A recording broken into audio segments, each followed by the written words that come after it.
ਸਤਿ ਸ਼੍ਰੀ ਅਕਾਲ ਸਰ। ਆਪਾਂ ਇਸ ਵੇਲੇ ਸਤਿ ਸ਼੍ਰੀ ਅਕਾਲ ਜੀ। ਆਨਲਾਈਨ ਜਾ ਚੁੱਕੇ ਹਾਂ ਜੀ, ਤੇ ਥੋੜੀ ਦੇਰ ਤੱਕ ਆਪਣੇ ਜਿਹੜੇ ਹੋਰ ਆਨਲਾਈਨ ਸਾਥੀ ਨੇ ਹਿਸਟਰੀ ਫਰੰਟ ਦੇ, ਉਹ ਜੁੜਦੇ ਜਾਣਗੇ ਤੇ ਆਪਾਂ ਉਹਨਾਂ ਤੋਂ ਥੋੜੀ ਬਹੁਤ ਫੀਡਬੈਕ ਵੀ ਲੈ ਲਾਂਗੇ ਵੀ ਕਿਸ ਤਰ੍ਹਾਂ ਨਾਲ ਉਹਨਾਂ ਨੂੰ ਆਵਾਜ਼ ਆਪਣੀ ਪਹੁੰਚ ਰਹੀ ਹੈ ਜਾਂ ਨਹੀਂ ਪਹੁੰਚ ਰਹੀ। ਤੇ ਆਪਣੇ ਕੋਲੇ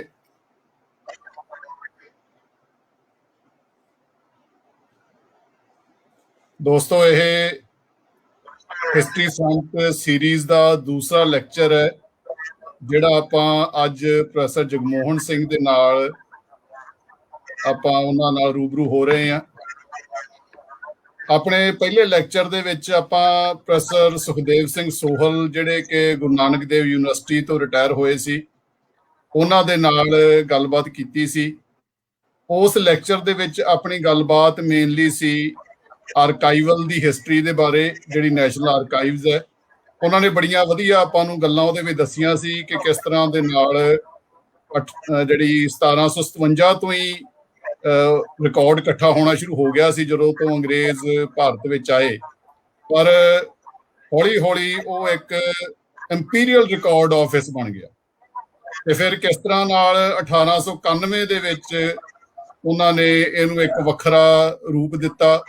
ਫਿਰ ਜਦੋਂ ਦਿੱਲੀ ਦੇ ਵਿੱਚ ਰਾਜਧਾਨੀ ਸ਼ਿਫਟ ਹੋਈ ਤਾਂ ਕਿਵੇਂ 1911 ਤੋਂ ਪਿੱਛੋਂ ਇਹ ਇੰਪੀਰੀਅਲ ਰਿਕਾਰਡ ਆਫਿਸ ਦਿੱਲੀ ਦੇ ਵਿੱਚ ਆਇਆ, ਤੇ ਜਦੋਂ ਦੇਸ਼ ਨੂੰ ਆਜ਼ਾਦੀ ਮਿਲੀ ਤਾਂ ਕਿਵੇਂ ਫਿਰ ਇਸੇ ਇੰਪੀਰੀਅਲ ਰਿਕਾਰਡ ਆਫਿਸ ਦਾ ਨਾਂ ਨੈਸ਼ਨਲ ਆਰਕਾਈਵਜ਼ ਆਫ ਇੰਡੀਆ ਰੱਖ ਦਿੱਤਾ ਗਿਆ। ਤਾਂ ਇਹ ਆਪਣੇ ਗੱਲਬਾਤ ਪ੍ਰੋਫੈਸਰ ਸੋਹਲ ਨੇ ਪਿਛਲੇ ਆਪਣੇ ਜਿਹੜੇ ਹਿਸਟਰੀ ਫਰੰਟ ਦੇ ਲਾਈਵ ਦੇ ਵਿੱਚ ਕੀਤੀ ਸੀ।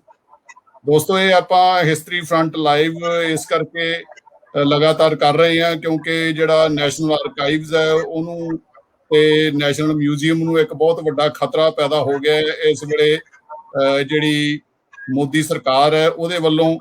ਤੇ ਉਸ ਖਤਰੇ ਨੂੰ ਧਿਆਨ ਵਿੱਚ ਰੱਖਦੇ ਹੋਏ ਹਿਸਟਰੀ ਦੇ ਵਿਦਿਆਰਥੀ, ਹਿਸਟਰੀ ਦੇ ਜਿਹੜੇ ਟੀਚਰਸ ਨੇ, ਹਿਸਟੋਰੀਅਨਸ ਨੇ, ਤੇ ਜਿਹੜੀ ਆਮ ਪਬਲਿਕ ਜਿਹੜੀ ਕਿ ਇੱਕ ਆਥੈਂਟਿਕ ਹਿਸਟਰੀ ਦੇ ਪੱਖ ਵਿੱਚ ਹੈ, ਉਹਨਾਂ ਸਾਰਿਆਂ ਨੇ ਇਸ ਚੀਜ਼ ਨੂੰ ਮਹਿਸੂਸ ਕੀਤਾ ਹੈ ਕਿ ਇਸ ਮੂਵ ਦਾ ਵਿਰੋਧ ਕੀਤਾ ਜਾਵੇ। ਤੇ ਉਹਦੇ ਵਿੱਚ ਆਪਾਂ ਹਿਸਟਰੀ ਫਰੰਟ ਲੈਕਚਰ ਸੀਰੀਜ਼ ਸ਼ੁਰੂ ਕੀਤੀ ਹੈ, ਜਿਹਦੇ ਵਿੱਚ ਪਹਿਲਾਂ ਆਪਾਂ ਪ੍ਰੋਫੈਸਰ ਸੁਖਦੇਵ ਸਿੰਘ ਸੋਹਲ ਦਾ ਲੈਕਚਰ ਪਹਿਲਾਂ ਸੁਣਿਆ, ਤੇ ਹੁਣ ਇਸ ਵੇਲੇ ਅੱਜ ਆਪਾਂ ਪ੍ਰੋਫੈਸਰ ਜਗਮੋਹਨ ਸਿੰਘ, ਜਿਹੜੇ ਕਿ ਸ਼ਹੀਦ ਭਗਤ ਸਿੰਘ ਦੇ ਭਾਣਜੇ ਨੇ, ਉਹਨਾਂ ਦਾ ਅੱਜ ਲੈਕਚਰ ਕਰਵਾ ਰਹੇ ਹਾਂ। ਉਹਨਾਂ ਦੇ ਲੈਕਚਰ ਦਾ ਟਾਈਟਲ ਹੀ ਜਿਹੜਾ ਹੈ ਉਹ history and heritage under threat ਕਰਕੇ ਹੈ, ਕਿ ਕਿਸ ਤਰ੍ਹਾਂ ਦੇ ਨਾਲ ਭਾਰਤ ਦਾ ਇਤਿਹਾਸ ਅਤੇ ਲੋਕਾਂ ਦਾ ਜਿਹੜਾ ਵਿਰਸਾ ਹੈ ਉਹ ਇਸ ਜਿਹੜਾ ਸੈਂਟਰਲ ਵਿਸਟਾ ਪ੍ਰੋਜੈਕਟ ਦੇ ਨਾਲ ਥ੍ਰੈਟ ਦੇ ਵਿੱਚ ਆਊਗਾ। ਸਰ ਆਪਣੇ ਦੋਸਤ ਹਜੇ ਜੁੜ ਰਹੇ ਨੇ, ਇਸ ਕਰਕੇ ਮੈਂ ਕੁਝ ਇੰਟਰੋਡਕਸ਼ਨ ਹੋਰ ਇਸ ਫਰੰਟ ਦੀ ਦੇ ਦਿੰਦਾ।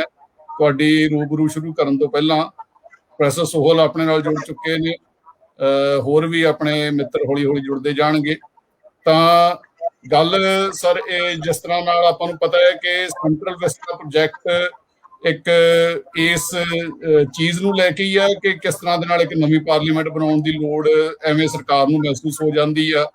ਜਿਸ ਵੇਲੇ ਦੇਸ਼ ਕਰੋਨਾ ਦੇ ਹਾਲਾਤ ਵਿੱਚ ਗੁਜ਼ਰ ਰਿਹਾ ਹੈ ਤਾਂ 20,000 ਕਰੋੜ ਰੁਪਏ ਦੇ ਕਰੀਬ ਜਿਹੜਾ ਫੰਡ ਹੈ ਉਹ ਮੰਨਿਆ ਜਾਂਦਾ ਹੈ ਕਿ ਇਹਦੇ ਉੱਤੇ ਖਰਚ ਕੀਤਾ ਜਾਊਗਾ।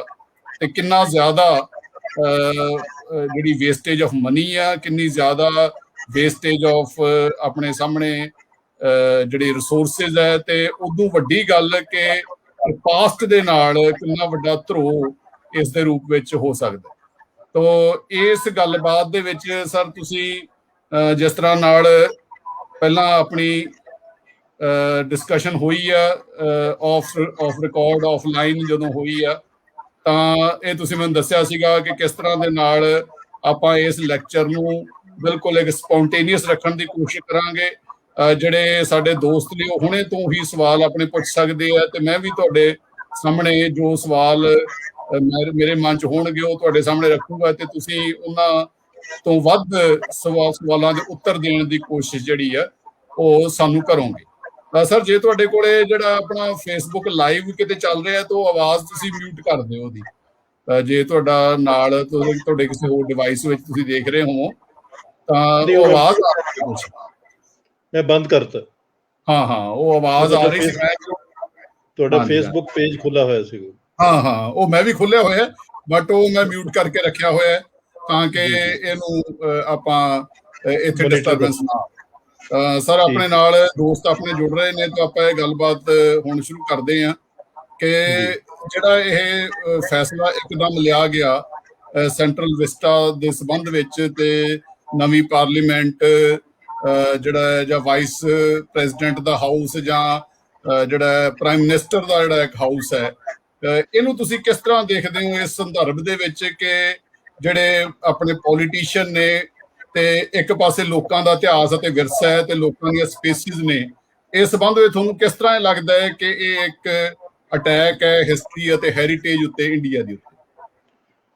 ਮੈਨੂੰ ਇੱਕ ਕਹਾਣੀ ਯਾਦ ਆ ਰਹੀ ਸੀ, ਕਿਉਂਕਿ ਸ਼ਹੀਦ ਭਗਤ ਸਿੰਘ ਉਹਨਾਂ ਨੇ ਜਦੋਂ ਉਹਨਾਂ ਨੂੰ ਅਜੇ ਪੂਰੀਆਂ ਕਿਤਾਬਾਂ ਪੜ੍ਹਨ ਦੀ ਇਜਾਜ਼ਤ ਨਹੀਂ ਸੀ ਮਿਲੀ ਤੇ ਉਹਨਾਂ ਨੇ ਚਾਰਲਸ ਡਿਕਨ ਦਾ ਇੱਕ ਨਾਵਲ ਮਿਸਟਰ ਪਿਕਵਿਕ ਉਹ ਮੰਗਵਾਇਆ ਔਰ ਉਹਦੇ ਵਿੱਚ ਉਹਨਾਂ ਨੇ ਨੋਟ ਕੀਤਾ ਉਹ ਉਦੋਂ ਦੀ ਪੋਲਿਟਿਕਸ ਉੱਤੇ ਹੈ ਕਿ ਪੋਲੀਟੀਸ਼ੀਅਨ ਜਿਹੜੇ ਨੇ ਉਹ ਪਤੰਗ ਉਡਾਉਂਦੇ ਨੇ, ਲੋਕ ਉਹ ਪਤੰਗਾਂ ਵੱਲ ਦੇਖ ਰਹੇ ਹੁੰਦੇ ਨੇ ਤੇ ਉਹਨਾਂ ਦੀਆਂ ਜੇਬਾਂ ਕੱਟੀਆਂ ਜਾਂਦੀਆਂ ਨੇ। ਜੀ ਮੈਨੂੰ ਲੱਗਦਾ ਕਿ ਇੱਕ ਗਵਰਨਮੈਂਟੈਲਿਟੀ ਜਿਹੜੀ ਹੈ ਨਾ, ਪਹਿਲਾਂ ਤੇ ਉਹ ਸਮਝਣ ਦੀ ਲੋੜ ਹੈ ਕਿ ਅਸੀਂ ਕਿਸ ਗਵਰਨਮੈਂਟੈਲਿਟੀ ਦੇ ਨਾਲ, ਇਹ ਬੜਾ ਵਧੀਆ ਵਰਡ ਲੱਗਾ ਮੈਨੂੰ, ਕਿ ਰਾਜ ਕਰਨ ਦੀ ਮਾਨਸਿਕਤਾ ਜਿਹੜੀ ਹੈ ਉਹਨੂੰ ਸਮਝਣ ਦੀ ਲੋੜ ਹੈ। ਕਿਉਂਕਿ ਬਾਕੀ ਕਹਾਣੀਆਂ ਸਾਰੀਆਂ ਜਿਹੜੀਆਂ ਨੇ ਉਹ ਆਉਣਗੀਆਂ, ਲੇਕਿਨ ਉਹ ਮਾਨਸਿਕਤਾ ਕੀ ਹੈ। ਤੁਹਾਨੂੰ ਅਗਰ ਯਾਦ ਹੋਵੇ, ਮੈਨੂੰ ਅੱਜ ਤੱਕ ਉਹ ਹਾਂਟ ਕਰਦਾ ਹੈ ਜਦੋਂ ਮੋਦੀ ਇਹ ਕਹਿ ਰਿਹਾ ਸੀ ਕਿ ਮੇਰੇ ਮਨ 'ਚ ਬੜੇ ਬੜੇ ਖਿਆਲ ਆ ਰਹੇ ਨੇ ਔਰ ਮੈਂ ਚੁੱਪ ਚਪੀਤੇ ਕਰ ਦੇਣੇ ਨੇ। ਤੁਹਾਨੂੰ ਪਤਾ ਹੈ, ਇਹ ਤੁਸੀਂ ਸੁਣਿਆ, ਯਾਦ ਹੈ ਤੁਹਾਨੂੰ? ਬਿਲਕੁਲ ਜੀ, ਬਿਲਕੁਲ। ਉਹ ਜਿਹੜਾ ਉਹਦਾ ਹੈ ਕਿ ਮਾਨਸਿਕਤਾ ਇਹ ਹੈ ਕਿ ਲੋਕਾਂ ਨੂੰ ਉਲਝਾ ਕੇ ਰੱਖੋ ਔਰ ਆਪਣਾ ਹਿੱਤ ਪੂਰੋ। ਔਰ ਉਹ ਹਿੱਤ ਕੀ ਹੈ? ਕਿਉਂਕਿ ਦੋ ਤਰ੍ਹਾਂ ਦਾ ਹੈ ਕਿ ਇੱਕ ਤਾਂ ਹੈ ਕਿ ਤੁਹਾਡਾ ਆਪਣਾ ਪਿਛੋਕੜ ਕੋਈ ਨਹੀਂ, ਔਰ ਇਹ ਸ਼ਾਇਦ ਸਾਡੇ ਲਈ ਇੰਟਰਸਟਿੰਗ ਹੋਵੇ ਕਿ ਇੱਕ ਕਿਤਾਬ ਜਿਹੜੀ ਹਿਟਲਰ ਦੇ ਇੱਕ ਏਜੰਟ ਲੇਡੀ ਨੇ ਕੈਲਕਟਾ 'ਚ ਲਿਖੀ ਅੰਗਰੇਜ਼ੀ ਵਿੱਚ, ਉਹਦਾ ਮਰਾਠੀ ਅਨੁਵਾਦ ਜਿਹੜਾ ਹੈ ਉਹ ਗੁਰੂ ਗੋਲਵਰਕਰ ਨੇ ਉਹਨੂੰ ਫਿਰ ਦੁਬਾਰਾ ਇੰਗਲਿਸ਼ ਕੀਤਾ। ਉਹਦਾ ਭਰਾ ਲਿਖਦਾ ਹੈ ਕਿ ਉਹ ਕਿਤਾਬ ਜਿਹੜੀ ਹੈ, ਇਹਦਾ ਮਤਲਬ ਤੁਸੀਂ ਕਿੱਥੋਂ ਕੀ ਸਿੱਖਿਆ। ਔਰ ਜਦੋਂ ਉਹਦਾ ਮਤਲਬ ਕੀ ਹੈ ਕਿ ਲੋਕਾਂ ਨੂੰ, ਔਰ ਇਹਦੇ ਵਿੱਚ ਇਹ ਮੈਂ ਕਹਿੰਦਾ ਡੀਕੋਲੋਨਾਈਜੇਸ਼ਨ ਨਹੀਂ ਹੈ, ਰੀਕੋਲੋਨਾਈਜੇਸ਼ਨ ਹੈ। ਅਸੀਂ ਇੱਕ ਫੇਜ਼ ਚੋਂ ਲੰਘੇ ਹਾਂ, 47 ਤੋਂ ਲੈ ਕੇ ਤੁਸੀਂ 60s ਤੱਕ ਇੱਕ ਡੀਕੋਲੋਨਾਈਜੇਸ਼ਨ ਦਾ ਪ੍ਰੋਸੈਸ ਲੱਭ ਸਕਦੇ ਕਿ ਕਿਵੇਂ ਉਹ ਸਾਰੀਆਂ ਜਿਹੜੀਆਂ ਤਾਕਤਾਂ ਜਿਹੜੀਆਂ ਸਾਨੂੰ, ਮਤਲਬ ਉਹ ਉਦੋਂ ਵੀ ਇਹੀ ਸੀ ਕਿ ਕਮਜ਼ੋਰ ਕਰਕੇ ਰੱਖਣਾ, ਲੋਕਾਂ ਨੂੰ ਡਰਾ ਕੇ ਰੱਖਣਾ, ਮਤਲਬ ਇਹ ਜਿਹੜੀ ਹੈ। ਔਰ ਉਹਦੇ ਮਤਲਬ ਅੱਜ ਵੀ ਮਤਲਬ ਡਰ ਪੈਦਾ ਕਰਨਾ। ਔਰ ਉਹ ਵੀ ਉਹ ਪੀਰੀਅਡ ਹੈ, ਅਗਰ ਤੁਸੀਂ ਇਤਿਹਾਸ 'ਚ ਦੇਖਿਆ ਹੋਣਾ ਕਿ 1890 ਤੋਂ 1900 ਤੱਕ ਭਾਰੀ ਅਕਾਲਾਂ ਦਾ ਪੀਰੀਅਡ ਹੈ। ਔਰ ਜਦੋਂ ਮੈਂ ਥੋੜਾ ਇਤਿਹਾਸ ਨੂੰ ਦੇਖ ਰਿਹਾ ਸੀ ਕਿ ਜਿਵੇਂ ਜਿਵੇਂ ਈਸਟ ਇੰਡੀਆ ਕੰਪਨੀ ਵੱਧ ਰਹੀ ਸੀ, ਹਰ 5 ਸਾਲ ਬਾਅਦ ਜਿੱਥੇ ਉਹ ਪਹੁੰਚ ਜਾਂਦੀ ਸੀ ਉੱਥੇ ਅਕਾਲ ਆ ਜਾਂਦਾ ਸੀ। ਔਰ ਇਹ ਕਿਉਂ ਸੀ? ਕਿਉਂਕਿ ਉਹ ਨੀਤੀ ਇਹ ਸੀਗੀ ਕਿ ਵੀ ਤੁਸੀਂ ਲੋਕਾਂ ਨੂੰ ਕਮਜ਼ੋਰ ਕਰਕੇ ਵੀ ਰੱਖਣਾ, ਉਹਨਾਂ ਨੂੰ ਡਿਪੈਂਡੈਂਟ ਬਣਾ ਕੇ ਵੀ ਰੱਖਣਾ, ਤਾਂ ਹੀ ਰਾਜ ਕਰ ਸਕਦੇ। ਔਰ ਇੱਕ ਜਿਹੜੀ, ਜਦੋਂ ਆਪਾਂ ਹੁਣ ਮਤਲਬ ਕਿ ਇੱਕ ਚੀਜ਼ ਜਿਹੜੀ ਹੈ ਉਹਦੇ ਤੇ ਆਪਾਂ ਕਦੀ ਡਿਸਕਸ ਨਹੀਂ ਕੀਤਾ ਕਿ ਪਲੈਨਿੰਗ ਬੋਰਡ ਨੂੰ ਤੋੜ ਕੇ ਤੁਸੀਂ ਨੀਤੀ ਆਯੋਗ ਬਣਾਇਆ। ਨੀਤੀ ਤੇ ਪਲੈਨਿੰਗ ਵਿੱਚ ਕੀ ਰਿਸ਼ਤਾ ਹੈਗਾ? ਕਿ ਪਲੈਨਿੰਗ ਤੋਂ ਨੀਤੀ ਨਿਕਲਣੀ ਚਾਹੀਦੀ ਹੈ ਕਿ ਨੀਤੀ ਤੁਹਾਡੇ ਆਪਣੇ ਮਨ ਵਿੱਚ, ਮਨ ਦੀ ਗੱਲ ਬਣੀ ਹੋਈ ਹੈ, ਉਹਨੂੰ ਤੁਸੀਂ ਇਹ ਲਾਗੂ ਕਰ ਰਹੇ ਹੋ ਔਰ ਉਹਨੂੰ ਲਾਗੂ ਕਰਨ ਲਈ ਫਿਰ ਜਸਟੀਫਿਕੇਸ਼ਨ ਕਰੋ। ਔਰ ਇਹ ਅਨਫੋਰਚੂਨੇਟ ਹੈ ਕਿ ਸਾਡੇ 2006 ਤੋਂ ਬਾਅਦ ਹੀ ਅੰਕੜੇ ਜਿਹੜੇ ਨੇ ਉਹਨਾਂ ਨੂੰ ਲੈਣਾ ਬੰਦ ਕਰ ਦਿੱਤਾ ਗਿਆ। ਅੱਜ ਤੁਹਾਡੇ ਕੋਲ ਡਾਟਾ ਨਹੀਂ ਹੈ, ਡਾਟਾ ਮੈਨੂਪੂਲੇਟਡ ਹੈ। ਮਤਲਬ ਇਹ ਇੱਕ ਕਿਸਮ ਦਾ ਮਤਲਬ ਹੈ। ਔਰ ਉਸ ਪੀਰੀਅਡ 'ਚ ਹੋਇਆ ਜਦੋਂ ਕਿ ਮਨਮੋਹਨ ਸਿੰਘ ਜਿਹੜੇ ਖੁਦ ਅੰਕੜਿਆਂ ਦੇ ਮਾਹਰ ਸੀਗੇ, ਉਹਨਾਂ ਨੇ ਬੰਦ ਕੀਤਾ। ਕਿਉਂਕਿ ਜਿੱਦਾਂ ਭਗਤ ਸਿੰਘ ਕਹਿੰਦੇ ਨੇ ਕਿ ਵੀ ਮੈਂ ਤੇ ਰੀਅਲਿਜ਼ਮ ਇਜ਼ ਮਾਈ ਕਲਟ, ਕਿ ਯਥਾਰਥਵਾਦ ਜਿਹੜਾ ਹੈ, ਵਾਸਤਵਿਕਤਾ ਜਿਹੜੀ ਹੈ, ਉਹਨੂੰ ਜੇ ਤੁਸੀਂ ਨਹੀਂ ਸਮਝੋਗੇ ਤੁਸੀਂ ਵਾਸਤਵਿਕਤਾ ਨੂੰ ਬਦਲ ਨਹੀਂ ਸਕਦੇ। ਜੀ। ਔਰ ਇੱਥੇ ਸ਼ਾਇਦ ਇਹ ਵੀ ਬੜੀ ਇੰਟਰਸਟਿੰਗ ਹੈ ਕਿ ਮਤਲਬ ਤਾਰਕ ਨਾਥ ਦਾਸ ਜਿਹੜੇ ਗਦਰ ਪਾਰਟੀ ਦੇ ਇੱਕ ਬੜੇ ਮਤਲਬ ਮੈਂਬਰ ਸਨ ਔਰ ਬੜੇ ਇੰਟੈਲੀਜੈਂਟ ਸੀ, ਉਹ ਅਖਬਾਰ ਨੇ ਕੱਢਦੇ ਸੀ, ਉਹਨਾਂ ਨੇ ਲਿਓ ਟੋਲਸਟਾਏ ਨੂੰ 1908 ਵਿੱਚ ਇੱਕ ਚਿੱਠੀ ਲਿਖੀ ਕਿ ਤੁਸੀਂ ਵਾਰ ਐਂਡ ਪੀਸ ਦੀ ਗੱਲ ਕਰਕੇ ਮਤਲਬ ਇੱਕ ਉਹ ਗੱਲ ਕੀਤੀ ਹੈ ਜਿਹੜੀ 1500 ਸਾਲ 'ਚ ਸਿਰਫ 5 ਲੱਖ ਲੋਕ ਮਰੇ ਨੇ। ਕਹਿੰਦੇ ਮੇਰੇ ਦੇਸ਼ ਵਿੱਚ 10 ਸਾਲਾਂ 'ਚ 1 ਕਰੋੜ 90 ਲੱਖ ਲੋਕ ਮਰ ਗਏ ਭੁੱਖ ਨਾਲ 1890 ਤੋਂ 1900 ਤੱਕ। ਕਦੀ ਉਹਦੇ ਉੱਤੇ ਵੀ ਚਿੰਤਾ ਕਰੋ। ਔਰ ਉਹਨੇ ਉਹ ਲੈਟਰ ਟੂ ਹਿੰਦੂ ਜਿਹੜਾ ਲਿਖਿਆ ਉਹਦੇ 'ਚ ਉਹਨੇ ਸਾਡੀ ਕਮਜ਼ੋਰੀ ਵੀ ਦਿਖਾਈ।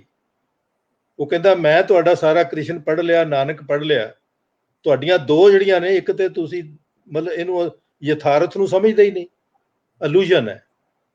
ਔਰ ਜਿਹੜੀ ਮਾਨਸਿਕਤਾ ਅੱਜ ਸਾਡੇ ਤੇ ਰਾਜ ਕਰ ਰਹੀ ਹੈ ਉਹ ਤੇ ਇਲੂਜ਼ਨ ਵਿੱਚ ਹੀ ਵਿਸ਼ਵਾਸ ਰੱਖਦੇ ਨੇ ਕਿ ਦੁਨੀਆ ਮਾਇਆ ਜਾਲ ਹੈ ਤੇ ਅਸਲੀਅਤ ਪਤਾ ਨਾ ਲੱਗੇ। ਔਰ ਅਗਰ ਤੁਹਾਨੂੰ ਇਹ ਦੁਨੀਆ ਮਾਇਆ ਹੈ ਤਾਂ ਫਿਰ ਤੁਸੀਂ ਮਾਇਆ ਜਾਲ ਉਦੋਂ ਵੱਡਾ ਬਣੋਗੇ।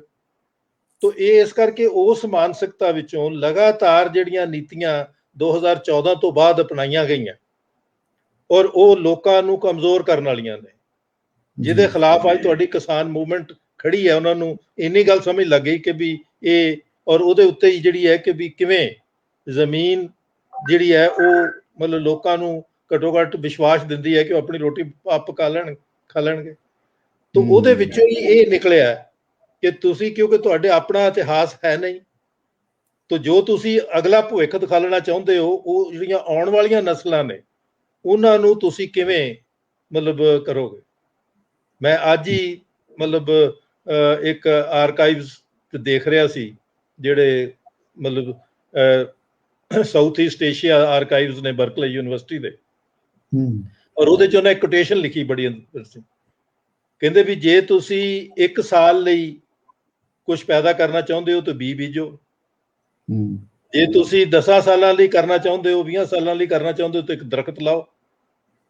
ਪਰ ਜੇ ਤੁਸੀਂ ਇੱਕ ਬੰਦੇ ਨੂੰ ਪੜ੍ਹਾਓਗੇ ਤੇ ਉਹ 100 ਸਾਲਾਂ ਦੀ ਮਤਲਬ ਕ੍ਰੌਪ ਹੋਏਗੀ। ਤਾਂ ਅੱਜ ਤੁਸੀਂ ਦੇਖੋ ਇਹਦੇ ਨਾਲ ਹੀ ਜਦੋਂ ਤੁਹਾਡਾ ਇਹ ਹਮਲਾ ਹੋ ਰਿਹਾ ਮਤਲਬ ਇਹ ਜਿਹਨੂੰ ਮਤਲਬ ਸ਼ਾਹਜਹਾਨੀ ਮਤਲਬ ਫਿਤਰਤ ਕਿਹਾ ਜਾ ਸਕਦਾ, ਕਿਉਂਕਿ ਸ਼ਾਹਜਹਾਨ ਨੇ ਬੜੇ ਦਿੱਲੀ ਵਿੱਚ ਅਜੂਬੇ ਖੜੇ ਕੀਤੇ, ਲੇਕਿਨ ਉਹਦੇ ਨਾਲ ਹੀ ਮਤਲਬ ਮੁਗਲ ਬਾਦਸ਼ਾਹ ਰਾਜ ਜਿਹੜਾ ਉਹ ਫਿਰ ਥੱਲੇ ਨੂੰ ਗਿਆ, ਉੱਪਰ ਨਹੀਂ ਆਇਆ। ਤੇ ਇਹ ਵੀ ਜਿਹੜਾ ਹੈ ਕਿ ਵੀ ਕੀ ਅੱਜ ਲੋਕਾਂ ਨੂੰ ਉਹਨਾਂ ਦੀ ਪੜ੍ਹਾਈ ਤੇ ਐਜੂਕੇਸ਼ਨ ਨਾਲੋਂ ਪ੍ਰਾਈਮ ਮਿਨਿਸਟਰ ਨੂੰ ਸੇਫ ਹਾਊਸ ਚਾਹੀਦਾ, ਮਤਲਬ ਡਰ ਹੈ। ਔਰ ਜਿਹਦਾ ਕਿਸੇ ਫਿਲਾਸਫਰ ਨੇ ਬੜਾ ਠੀਕ ਕਿਹਾ ਕਿ ਜਿਹੜੇ ਜ਼ਿਆਦਾ ਤਾਨਾਸ਼ਾਹ ਹੁੰਦੇ ਨੇ ਉਹ ਐਕਚੁਅਲੀ ਬੜੇ ਡਰੇ ਹੋਏ ਲੋਕ ਹੁੰਦੇ ਨੇ, ਉਹਨਾਂ ਨੂੰ ਆਪਣੇ ਆਪ ਤੋਂ, ਆਪਣੇ ਕਿਰਦਾਰ ਤੋਂ ਡਰ ਲੱਗਦਾ। ਹੁਣ ਤੁਹਾਨੂੰ ਪਤਾ ਹੈ ਜਿਹੜੀ ਉਹਦੇ ਚ ਪ੍ਰਾਈਮ ਮਿਨਿਸਟਰ ਹਾਊਸ ਹੁਣ ਵੀ ਮਤਲਬ 7 ਕੇ 8 ਜਿਹੜੀਆਂ ਮਤਲਬ ਵੱਡੀਆਂ ਕੋਠੀਆਂ ਨੇ ਉਹਨਾਂ ਨੂੰ ਜੋੜ ਕੇ ਪ੍ਰਾਈਮ ਮਿਨਿਸਟਰ ਹਾਊਸ ਬਣਾਇਆ ਗਿਆ, ਔਰ ਉਹਦੇ ਚ ਅੰਡਰਗਰਾਊਂਡ ਟਨਲ ਵੀ ਹੈ, ਉਹਦੇ ਬਾਰੇ ਚ ਵੀ ਜ਼ਿਕਰ ਹੁੰਦਾ ਕਦੇ। ਹੁਣ ਇਹ ਬਣਾਇਆ ਜਾ ਰਿਹਾ ਹੈ ਕਿ ਪ੍ਰਾਈਮ ਮਿਨਿਸਟਰ ਨੂੰ ਬਾਹਰ ਦੀ ਹਵਾ ਹੀ ਨਹੀਂ ਲੱਗਣ ਦੀ ਲੋੜ, ਕਿਉਂਕਿ ਉਹ ਸੇਫ ਤਾਂ ਰਹੇਗਾ।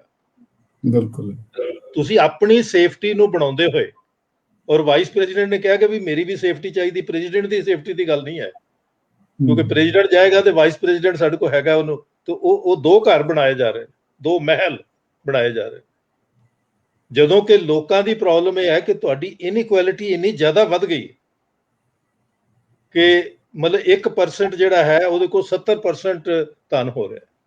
ਲੋਕ ਉੱਜੜ ਰਹੇ ਨੇ ਕਰੋਨਾ ਦੇ ਵਿੱਚ, ਅਮੀਰ ਜਿਹੜੇ ਨੇ ਉਹਨਾਂ ਦੀ ਮਤਲਬ ਆਮਦਨ ਵੱਧ ਰਹੀ ਹੈ।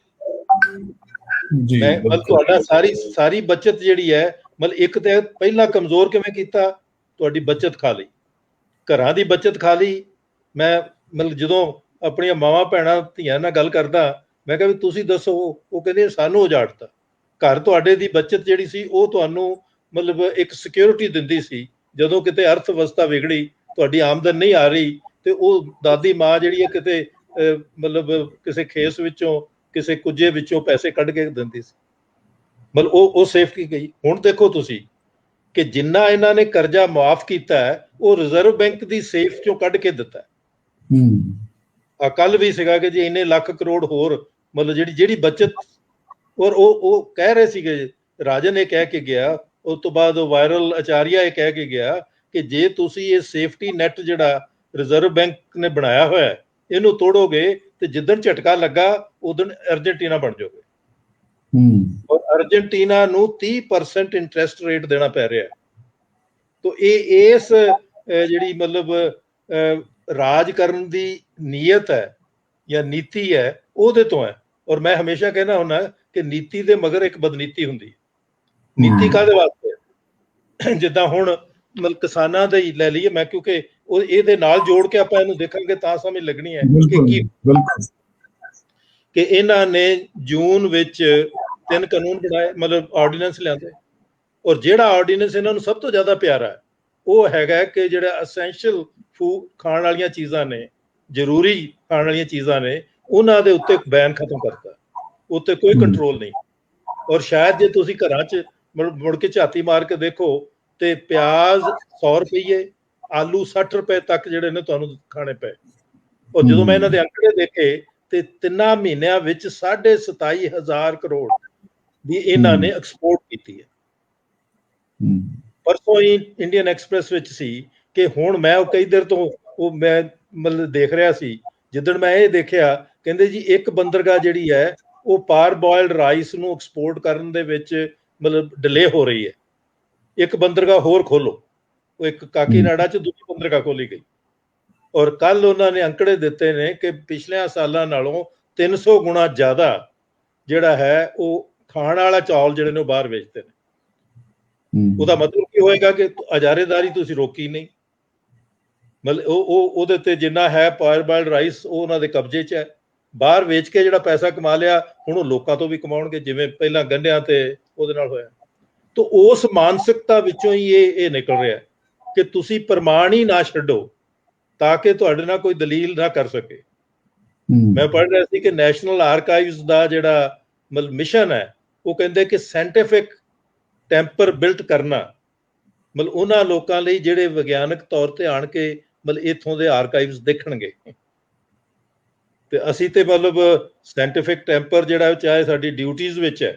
ਮੈਂ ਤਾਂ ਇਹ ਕਹਿੰਦਾ ਕਿ ਸਾਨੂੰ ਐਜ਼ ਸਿਟੀਜ਼ਨਸ ਆਪਣੀ ਉਹ ਫੰਡਾਮੈਂਟਲ ਡਿਊਟੀ ਜਿਹੜੀ ਹੈ, ਜਿਹੜੀ ਇਹ ਕਹਿੰਦੀ ਹੈ ਕਿ ਵੀ ਅਸੀਂ ਸਾਇੰਟੀਫਿਕ ਟੈਂਪਰ ਬਿਲਟ ਕਰਨਾ ਮਤਲਬ ਸਾਡੀ ਪਹਿਲੀ ਡਿਊਟੀ ਹੈ, ਔਰ ਹਿਊਮਨਿਜ਼ਮ ਬਿਲਟ ਕਰਨਾ ਸਾਡੀ ਡਿਊਟੀ ਹੈ। ਅੱਜ ਸਾਨੂੰ ਉਹ ਵੰਗਾਰ ਰਹੀ ਹੈ। ਸਰ ਇੱਕ ਬੜੀ ਇੰਪੋਰਟੈਂਟ ਗੱਲ ਤੁਸੀਂ ਇਹਦੇ ਵਿੱਚ ਕਹੀ ਹੈ, ਮੈਂ ਉਹਨੂੰ ਚਾਹੁੰਦਾ ਹੈ ਕਿ ਥੋੜਾ ਜਿਹਾ ਆਪਾਂ ਹੋਰ ਹਾਈਲਾਈਟ ਕਰੀਏ। ਜਿਹੜਾ ਤੁਸੀਂ ਕਹਿ ਨਾ ਕਿ ਇਹ ਜਿਹੜਾ ਸੰਘਰਸ਼ ਹੈ ਇਹ ਹੋਲਿਸਟਿਕ ਹੈ, ਮਤਲਬ ਜਿਹੜਾ ਇੱਕ ਪਾਸੇ ਕਿਸਾਨੀ ਦਾ ਅੰਦੋਲਨ ਚੱਲ ਰਿਹਾ ਹੈ, ਦੂਜੇ ਪਾਸੇ ਇਤਿਹਾਸ ਨੂੰ ਉਜਾੜਨ ਦੀਆਂ ਕੋਸ਼ਿਸ਼ਾਂ ਚੱਲ ਰਹੀਆਂ ਨੇ, ਇੱਕ ਪਾਸੇ ਹੋਰ ਲੇਬਰ ਲਾਜ਼ ਨਵੇਂ ਬਣ ਰਹੇ ਨੇ, ਫਿਰ ਇਸੇ ਕਿਸਮ ਦੇ ਨਾਲ ਜਿਹੜਾ ਤੁਹਾਡੇ ਰਾਈਟਸ ਜਿਹੜੇ ਨੇ ਉਹ ਕਰਟੇਲ ਹੋ ਰਹੇ ਨੇ। ਇਹ ਸਾਰਾ ਜਿਹੜਾ ਮਾਡਲ ਹੈ, ਇਸ ਮਾਡਲ ਨੂੰ ਤੁਸੀਂ ਕੀ ਨਾਂ ਦੇਣਾ ਚਾਹੋਗੇ? ਮਤਲਬ ਇਹ ਜਿਹੜਾ ਸਾਰਾ ਕੁਝ ਇਕੱਠਾ ਹੋ ਰਿਹਾ ਹੈ ਇਸ ਵੇਲੇ, ਇਹ ਮਤਲਬ ਪਿਓਰ ਕੈਪੀਟਲਿਜ਼ਮ ਤੋਂ ਵੀ ਕੁਝ ਜ਼ਿਆਦਾ ਖਤਰਨਾਕ ਹੈ। ਨਹੀਂ, ਇਤਿਹਾਸਕ ਤੌਰ ਤੇ ਇਹ ਅਥਾਰਟੀਨਾਈਜੇਸ਼ਨ ਦਾ ਹੈ, ਔਰ ਇਹ ਵੀ ਹੈ ਕਿ ਜਦੋਂ ਤੁਹਾਡਾ ਇਕਨੋਮਿਕ ਕ੍ਰਾਈਸਿਸ ਵੱਧਦਾ ਹੈ ਤੇ ਰੂਲ, ਹੁਣ ਤੁਸੀਂ ਦੇਖੋ ਨਾ ਉਹਨਾਂ ਵਾਸਤੇ ਕੀ ਇੰਪੋਰਟੈਂਟ ਹੈ? ਇਲੈਕਸ਼ਨ। ਬੰਦੇ ਇੰਪੋਰਟੈਂਟ ਨਹੀਂ ਹੈ, ਲੋਕ ਇੰਪੋਰਟੈਂਟ ਨਹੀਂ, ਲੋਕਾਂ ਦੀਆਂ ਪ੍ਰੋਬਲਮ ਇੰਪੋਰਟੈਂਟ ਨਹੀਂ ਹੈ। ਔਰ ਪਾਵਰ ਤੇ ਕਬਜ਼ਾ ਜਿਹੜਾ ਹੈ ਉਹ ਤੁਸੀਂ ਮੈਨੂਪੂਲੇਟ ਕਰਕੇ ਕਰ ਲਓ, ਚਾਹੇ ਲੋਕਾਂ ਨੂੰ ਮਤਲਬ ਤੁਸੀਂ ਉਹ 20 ਦਿਨ ਵਾਸਤੇ, ਕਿਉਂਕਿ ਇਲੈਕਸ਼ਨ ਦੇ ਵੀ ਤੁਹਾਡੇ ਹੁਣ 20 ਦਿਨ ਰਹਿ ਗਏ ਕਿ ਅਨਾਉਂਸ ਹੋਏ, 20 ਦਿਨਾਂ ਵਿੱਚ ਇਲੈਕਸ਼ਨ ਹੋ ਜਾਂਦੇ। ਐਤਕੀ ਇਹਨਾਂ ਨੇ ਬੰਗਾਲ ਨੂੰ ਜ਼ਿਆਦਾ ਲੰਬਾ ਕਰਨ ਦੀ ਕੋਸ਼ਿਸ਼ ਕੀਤੀ ਕਿ ਟੁਕੜਿਆਂ ਵਿੱਚ ਅਸੀਂ ਸ਼ਾਇਦ ਉਹਨੂੰ ਜ਼ਿਆਦਾ ਸਾਂਭ ਲਵਾਂਗੇ, ਮਤਲਬ ਟੁਕੜਿਆਂ 'ਚ ਇਸ ਕਰਕੇ ਕੀਤਾ। ਅਦਰਵਾਈਜ਼ ਉਹਦੇ ਨਾਲ ਵੱਡਾ ਜਿਹੜਾ ਹੈ ਉਹ ਤੁਹਾਡਾ ਤਾਮਿਲਨਾਡੂ ਦਾ, ਉਹ 1 ਦਿਨ 'ਚ ਹੋ ਜਾਂਦਾ, ਉਹਨੂੰ ਟੁਕੜੇ ਕਰਨ ਦੀ ਲੋੜ ਨਹੀਂ ਪਈ। ਤੋ ਇਹਦੇ ਵਿੱਚ ਮੈਂ ਇਹ ਵੀ ਕਹਿਣਾ ਹੁੰਦਾ ਵੀ ਇਹ ਜਿਹੜੀ ਮਾਨਸਿਕਤਾ ਹੈ, ਇਹ ਮਾਨਸਿਕਤਾ ਮਤਲਬ ਹੈ। ਔਰ ਇਹ ਕਿਉਂ ਜ਼ਰੂਰੀ ਹੈ? ਕਿਉਂਕਿ ਤੁਹਾਡਾ ਜਿਹੜਾ ਪੂਰਾ ਇੰਟਰਸਟ ਹੈ, ਜਿੱਦਾਂ ਈਸਟ ਇੰਡੀਆ ਕੰਪਨੀ ਕਾਰਪੋਰੇਟਾਈਜੇਸ਼ਨ ਦਾ ਸੀ ਨਾ। ਜੀ ਬਿਲਕੁਲ, ਮਤਲਬ ਸਾਡੇ ਪ੍ਰੋਫੈਸਰ ਰਣਧੀਰ ਸਿੰਘ ਨੇ ਕਹਿੰਦੇ ਇਹ ਕੋਈ ਨਵੀਂ ਗਲੋਬਲਾਈਜੇਸ਼ਨ ਨਹੀਂ ਹੈ, ਇਹ ਹਮੇਸ਼ਾ ਹੀ ਗਲੋਬਲਾਈਜੇਸ਼ਨ ਰਹੀ ਹੈ, ਜਦੋਂ ਗਲੋਬਲ ਮਨੀ ਜਿਹੜੀ ਹੈ ਉਹ ਭਾਰੂ ਹੁੰਦੀ। ਔਰ ਉਹਦੇ ਤੋਂ ਜਿੱਦਾਂ ਕੱਲ ਅਸੀਂ ਜਦੋਂ ਕਰਤਾਰ ਸਿੰਘ ਸਰਾਭਾ ਉਹਨਾਂ ਨੂੰ ਯਾਦ ਕਰ ਰਹੇ ਸੀ, ਮੈਂ ਕਿਹਾ ਇੱਕ ਕੰਟਰੀਬਿਊਸ਼ਨ ਜਿਹੜੀ ਪੋਲੀਟੀਕਲ ਕੰਟਰੀਬਿਊਸ਼ਨ ਗਦਰ ਪਾਰਟੀ ਦੀ ਹੈ ਕਿ ਉਹਨਾਂ ਨੇ ਕਿਹਾ ਕਿ ਜਿਹੜਾ ਮਤਲਬ ਇਹਨੂੰ ਰੰਗ ਭੇਦ ਵਿੱਚ ਦੇਖਣਾ ਬਹੁਤ ਨੀਵੀਂ ਪੱਧਰ ਹੈ ਸਾਡੀ ਸਮਝਣ ਦੀ। ਇੱਕ ਦੇਸ਼ ਨੂੰ ਦੇਸ਼ ਦੇ ਰਾਜ ਸਮਝਣਾ ਉਦੋਂ ਥੋੜੀ ਹੋਰ ਹੈ, ਪਰ ਉਹ ਵੀ ਨੀਵੀਂ ਪੱਧਰ ਹੈ। ਉੱਚੀ ਪੱਧਰ ਇਹ ਹੈ ਕਿ ਇੱਕ ਸਿਸਟਮ ਹੈ ਜਿਹਨੂੰ ਸਾਮਰਾਜਵਾਦ ਕਹਿੰਦੇ ਨੇ, ਔਰ ਉਹ ਸਾਮਰਾਜਵਾਦ ਅੱਜ ਨਵ ਉਦਾਰਵਾਦ ਹੈ। ਮਤਲਬ ਇਹ 90 ਤੋਂ ਉਹਦੇ ਦੁਬਾਰਾ ਰਿਵਾਈਵ ਹੋਇਆ। ਉਹਦੇ 'ਚ ਆਪਾਂ ਮਤਲਬ ਕਦੀ ਮਤਲਬ ਮੈਂ ਸਾਰਾ ਫਰੈਡਮੈਨ ਨੂੰ ਪੜ੍ਹਿਆ, ਮੈਂ ਹਾਈਕ ਨੂੰ ਪੜ੍ਹਿਆ, ਉਹਨਾਂ ਦਾ ਜਿਹੜਾ ਸਾਰਾ। ਔਰ ਹਾਈਕ ਕੀ ਕਹਿ ਰਿਹਾ ਕਿ ਤੁਸੀਂ ਸੋਸ਼ਲ ਜਸਟਿਸ ਜਿਹੜਾ ਹੈ ਇਹ ਖਤਮ ਕਰੋਗੇ ਤਾਂ ਤੁਹਾਡਾ ਪ੍ਰੋਫਿਟ ਹੋਣਾ। ਉਹਦੀ ਪੂਰੀ ਮਤਲਬ ਇੱਕ ਚੈਪਟਰ ਸੋਸ਼ਲ ਜਸਟਿਸ ਖਤਮ ਕਰਨ ਤੇ, ਜਿਹਦੇ ਚੋਂ ਨਵ ਉਦਾਰਵਾਦ ਨਿਕਲਿਆ। ਔਰ ਭਗਤ ਸਿੰਘ ਨੇ ਕਿਹਾ ਕਿ ਜੇ ਲੋਕਾਂ ਦੇ ਜੀਵਨ ਵਿੱਚ ਕੁਝ ਮਤਲਬ ਆਉਣਾ ਹੈ, ਇਨਕਲਾਬ ਆਉਣਾ ਹੈ, ਉਹ ਤਾਂ ਆਏਗਾ ਜੇ ਮਤਲਬ ਸਾਮਰਾਜਵਾਦੀ ਸ਼ਕਤੀ ਜਿਹੜੀ ਉਹ ਖਤਮ ਹੋਏਗੀ। Down with imperialism, long live revolution, ਉਹ ਉਹਨਾਂ ਦਾ ਦਵੰਦਾਤਮਕ ਮਤਲਬ ਹੈ। ਤੋ ਅੱਜ ਜਿਹੜਾ ਹੈ ਇਹ ਨਵ ਉਦਾਰ ਵਾਸਤੇ, ਔਰ ਇਹਦੇ ਵਿੱਚ ਇਹ ਵੀ ਭਰਮ ਤੋਂ ਆਪਾਂ ਮੁਕਤ ਹੋਈਏ ਕਿ ਜਿਹੜੇ ਸਾਡੇ ਇੱਥੇ ਵੱਡੇ ਮਤਲਬ ਘਰਾਣੇ ਨੇ, ਉਹ ਉਹਨਾਂ ਦਾ ਕੋਈ ਦੁਨੀਆ ਵਿੱਚ ਦੇ ਕਾਰਪੋਰੇਟ ਵਿੱਚ ਉਹਨਾਂ ਦੀ ਕੋਈ ਜਗ੍ਹਾ ਨਹੀਂ ਹੈ। ਉਹ ਤੇ ਉਹਨਾਂ ਲਈ ਸੱਫ ਵਿਛਾਉਣ ਵਾਲੇ ਨੇ। ਜੇ ਤੁਸੀਂ ਪਿਛਲੀਆਂ ਸਾਰੀਆਂ ਦੇਖ ਲਓ ਤੇ ਉਹ ਤੁਹਾਨੂੰ ਲੱਗੇਗਾ ਕਿ ਮਤਲਬ ਕੋਕਾ ਕੋਲਾ ਨੇ ਆਉਣਾ ਸੀ ਤੇ ਇੱਥੇ ਜਿਹੜੇ ਪਹਿਲਾਂ ਮਤਲਬ ਉਹੀ ਬੋਟਲ ਵਾਟਰ ਕਰਦੇ ਸੀ, ਉਹ ਪੂਰੀ ਉਹ ਕੰਪਨੀ ਨੂੰ ਉਹਨਾਂ ਨੇ ਖਰੀਦ ਲਿਆ, ਫਿਰ ਆਪਣਾ ਬਣਾ ਦਿੱਤਾ। ਆ ਹੁਣ ਵੀ ਗੂਗਲ ਦਾ ਪੈਸਾ ਲੱਗਾ ਕਿਉਂਕਿ ਆਨਲਾਈਨ ਸਰਵਿਸਿਜ਼ ਹੋ ਗਈ। ਤੋ ਆਪਾਂ ਜਿਸ ਮੁੱਦੇ ਤੇ ਸੀ ਕਿ ਇਸ ਕਰਕੇ ਅੱਜ ਮਤਲਬ ਪਹਿਲਾਂ ਤੇ ਹੈ ਕਿ ਟੁਕੜਿਆਂ 'ਚ ਦੱਸ ਰਹੇ ਨੇ, ਇਹ ਹੁਣ ਸਾਨੂੰ ਪਤਾ ਲੱਗਾ ਕਿ ਵੀ ਉਹ 3 ਚੀਜ਼ਾਂ ਇੰਪੋਰਟੈਂਟ ਜਿਹੜੀਆਂ ਨੇ, ਜਿਹੜੀਆਂ ਸਾਡੇ ਵਿਰਸੇ ਦੇ ਨਾਲ ਜੁੜੀਆਂ ਹੋਈਆਂ ਨੇ।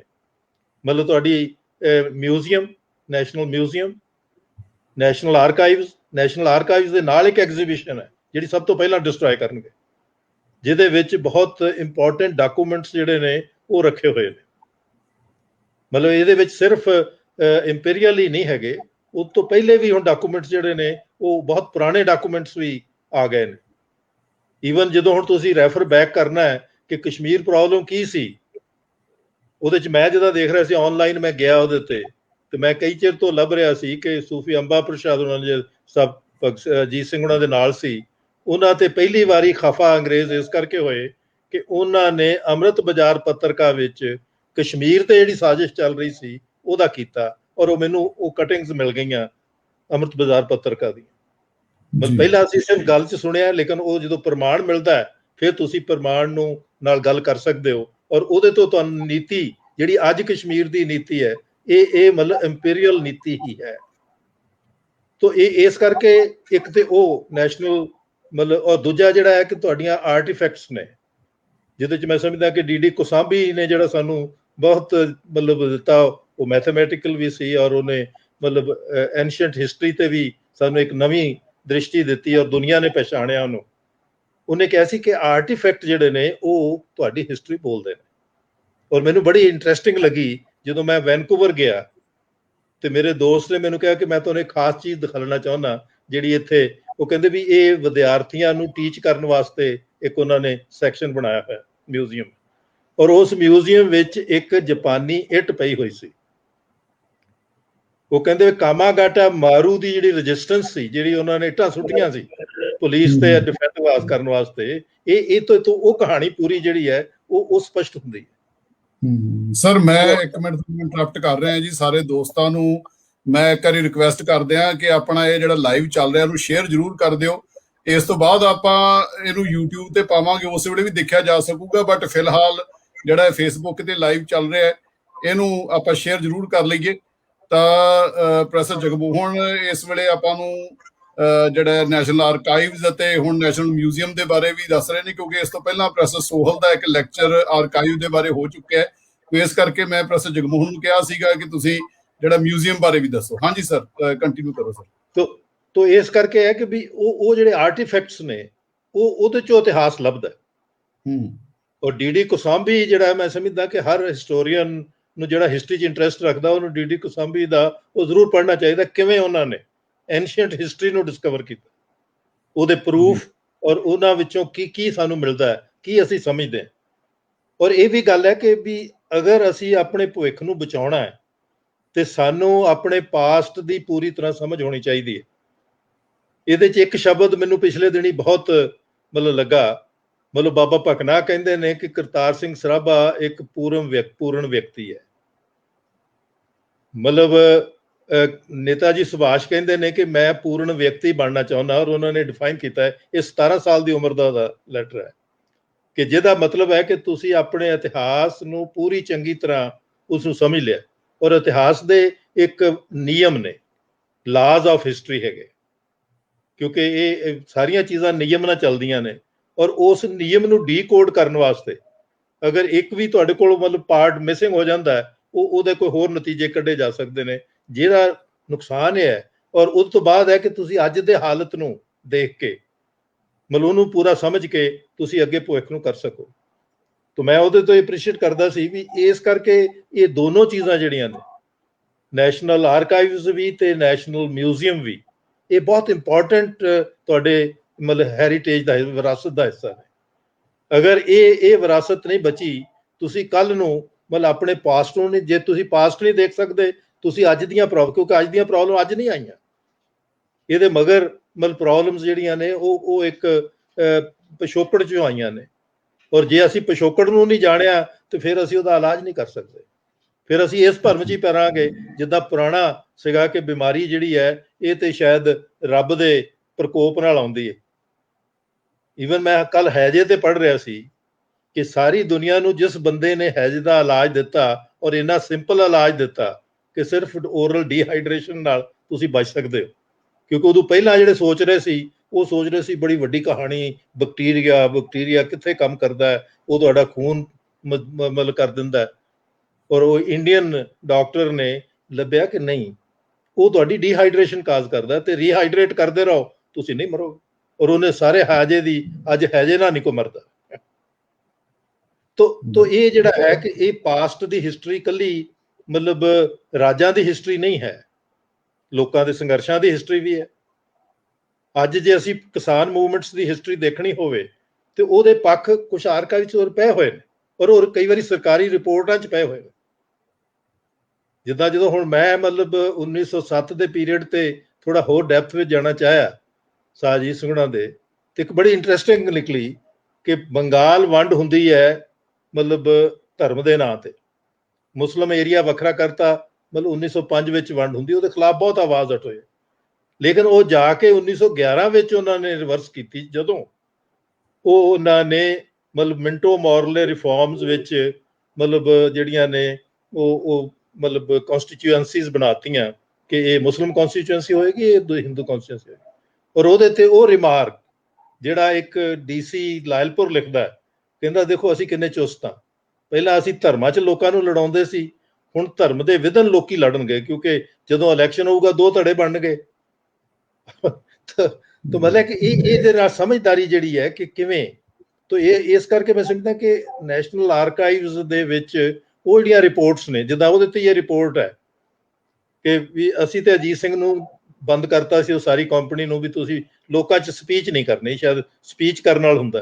ਕਹਿੰਦਾ ਇਹਨਾਂ ਨੇ ਇੱਕ ਹੋਰ ਅਜੀਬ ਤਰੀਕਾ ਲੱਭ ਲਿਆ ਕਿ ਇਹ ਅੰਗਰੇਜ਼ ਰਾਈਟਰਾਂ ਦੀਆਂ ਕਿਤਾਬਾਂ ਜਿਹੜੀਆਂ ਨੇ ਉਰਦੂ ਵਿੱਚ ਛਾਪ ਕੇ ਉਹਨਾਂ ਨੂੰ 4-4 ਆਨੇ ਵਿੱਚ ਵੰਡ ਰਹੇ ਨੇ।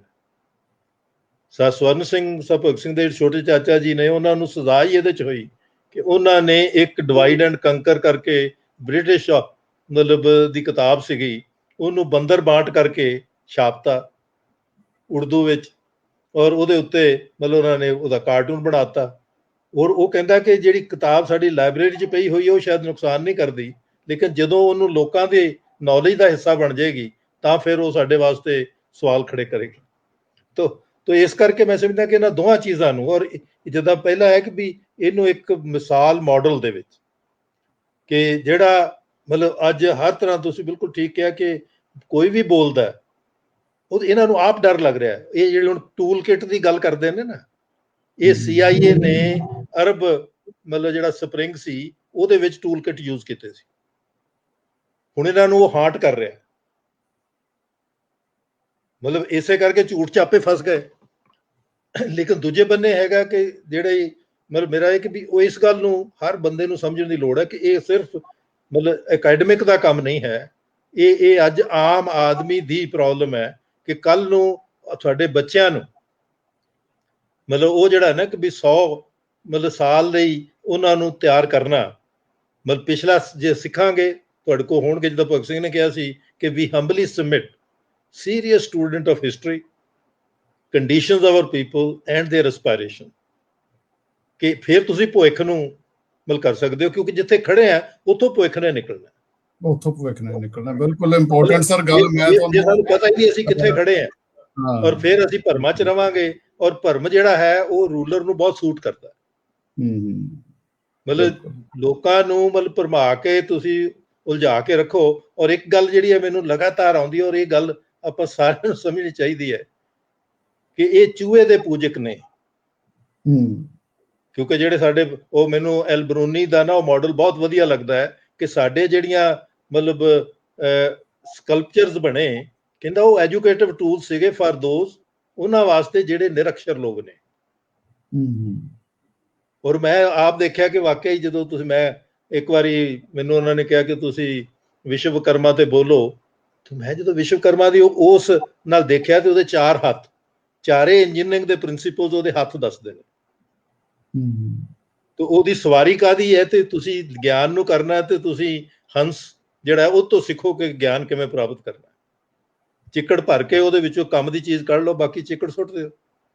ਤਾਂ ਉਹ ਜਿਹੜੀ ਪ੍ਰਕਿਰਿਆ ਹੈ ਨਾ, ਉਹਦੇ ਵਿੱਚ ਮਤਲਬ ਜਿਹੜਾ ਬਿਜ਼ਨਸ ਮਾਈਂਡ ਹੈ ਉਹ ਚੂਹੇ ਦੀ ਪੂਜਾ ਕਰਦਾ।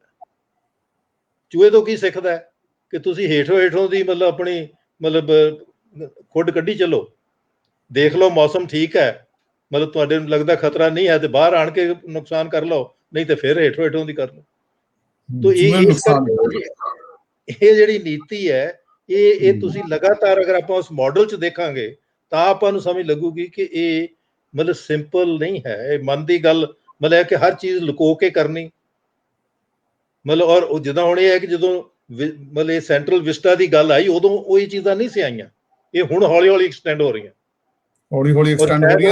ਉਹਨਾਂ ਨੂੰ ਪਤਾ ਸੀ ਵੀ ਸਾਡੀ ਨੀਤੀ ਇਹ ਹੈ। ਗੱਲ ਤੁਸੀਂ ਬੜੀ ਇੰਪੋਰਟੈਂਟ ਕਹਿ ਰਹੇ ਸੀ, ਮੈਂ ਉਹਦੇ ਵੱਲ ਤੁਹਾਨੂੰ ਦੁਬਾਰਾ ਲੈ ਕੇ ਜਾਣਾ ਚਾਹੁੰਦਾ ਜੀ ਵੀ ਹਿਸਟਰੀ ਦੇ ਨਾ ਆਪਾਂ ਵਰਤਮਾਨ ਉੱਤੇ ਇਫੈਕਟ ਦੀ ਗੱਲ ਕਰ ਲਈ ਤੇ ਭਵਿੱਖ ਵਾਲੇ ਇੰਪੈਕਟ ਦੀ ਗੱਲ ਵੀ ਤੁਸੀਂ ਸ਼ੁਰੂ ਕੀਤੀ ਸੀ। ਉਹ ਮੈਂ ਥੋੜਾ ਜਿਹਾ ਉਹਦੇ ਵਿੱਚ ਇਹ ਵਾਧਾ ਜ਼ਰੂਰ ਕਰਦੇ ਹਾਂ ਕਿ ਜਿਹੜਾ ਆਪਾਂ ਨੂੰ ਜਿਹੜਾ ਖਤਰਾ ਹੈ ਕਿ ਜਿਹੋ ਜਿਹਾ ਨਰੇਟਿਵ ਭਵਿੱਖ ਦਾ ਕਾਸਟ ਦਾ ਸਿਰਜਿਆ ਜਾਂਦਾ ਉਹੋ ਜਿਹਾ ਆਪਣਾ ਭਵਿੱਖ ਹੁੰਦਾ।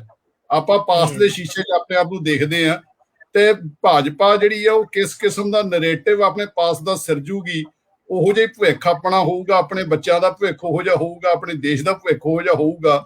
ਲੋਕਾਂ ਨੂੰ ਇਸ ਚੀਜ਼ ਦੀ ਸਮਝ ਨਹੀਂ ਆ ਰਹੀ ਹਜੇ, ਇਸ ਕਰਕੇ ਜਿਹੜੀ ਇਹ ਗੱਲ ਹੈ ਇਹਨੂੰ ਲੋਕ ਸੀਰੀਅਸਲੀ ਨਹੀਂ ਲੈ ਰਹੇ ਕਿ ਜੇ ਇੱਕ ਆਰਕਾਈਵਲ ਇੱਕ ਥਾਂ ਤੋਂ ਸ਼ਿਫਟ ਹੋ ਜੂਗੀ ਤਾਂ ਕੀ ਹੋ ਜੂਗਾ। ਤਾਂ ਇਹਦੇ ਬਾਰੇ ਤੁਸੀਂ ਸਰ ਭਾਜਪਾ ਦੇ ਨਰੇਟਿਵ ਬਾਰੇ ਸਾਨੂੰ ਥੋੜੀ ਜਿਹੀ ਚਾਨਣਾ ਪਾਓ ਜੀ। ਮੈਂ ਸਮਝਦਾ ਟੋਟਲ ਇਸ ਵੇਲੇ ਜਿਹੜਾ ਨਾ, ਇੱਕ ਤੇ ਹੈ ਕਿ ਪੂਰਾ ਕੰਟਰੋਲ ਜਿਹੜਾ ਹੈ ਉਹਦੇ ਵਿੱਚ ਮਤਲਬ ਉਹ ਬਹੁਤ, ਇੱਕ ਤੇ ਜਿਹੜਾ ਨਰੇਟਿਵ, ਕਿਉਂਕਿ ਅੱਜ ਕੱਲ੍ਹ ਤੁਹਾਨੂੰ ਪਤਾ ਹੈ ਕਿ ਇਕਨੋਮਿਕਸ ਵਿੱਚ ਵੀ ਇੱਕ ਬ੍ਰਾਂਚ ਹੈ ਨਰੇਟਿਵ ਇਕਨੋਮਿਕਸ ਜੀ। ਤੁਸੀਂ ਐਕਚੁਅਲੀ ਗੱਲ ਨਹੀਂ ਕਰ ਰਹੇ, ਤੁਸੀਂ ਇੱਕ ਭਰਮ ਖੜਾ ਕਰਦੇ ਹੋ ਉਹਦੇ 'ਚ ਲੋਕਾਂ ਨੂੰ ਮਤਲਬ। ਔਰ ਉਹਦੇ ਉੱਤੇ ਜੋਸਫ ਸਟਿਗਲਟ ਨੇ ਕਿਹਾ ਸੀ ਕਿ GDP ਜਿਹੜਾ ਹੈ ਉਹ ਇੱਕ ਨਰੇਟਿਵ ਕ੍ਰੀਏਟ ਕੀਤਾ ਗਿਆ ਤਾਂ ਕਿ ਜਿਹੜਾ ਹੈ ਲੁੱਟ ਜਿਹੜੀ ਹੈ ਉਹ ਕੀਤੀ ਜਾ ਸਕੇ, ਜਿਹਨੂੰ ਭਗਤ ਸਿੰਘ ਕਹਿੰਦੇ ਨਾ ਵੀ ਸਾਮਰਾਜਵਾਦ ਦਾ ਮਤਲਬ ਇੱਕ ਦੇਸ਼ ਦਾ ਦੂਜੇ ਦੇਸ਼ ਨੂੰ ਲੁੱਟਣਾ ਹੈ।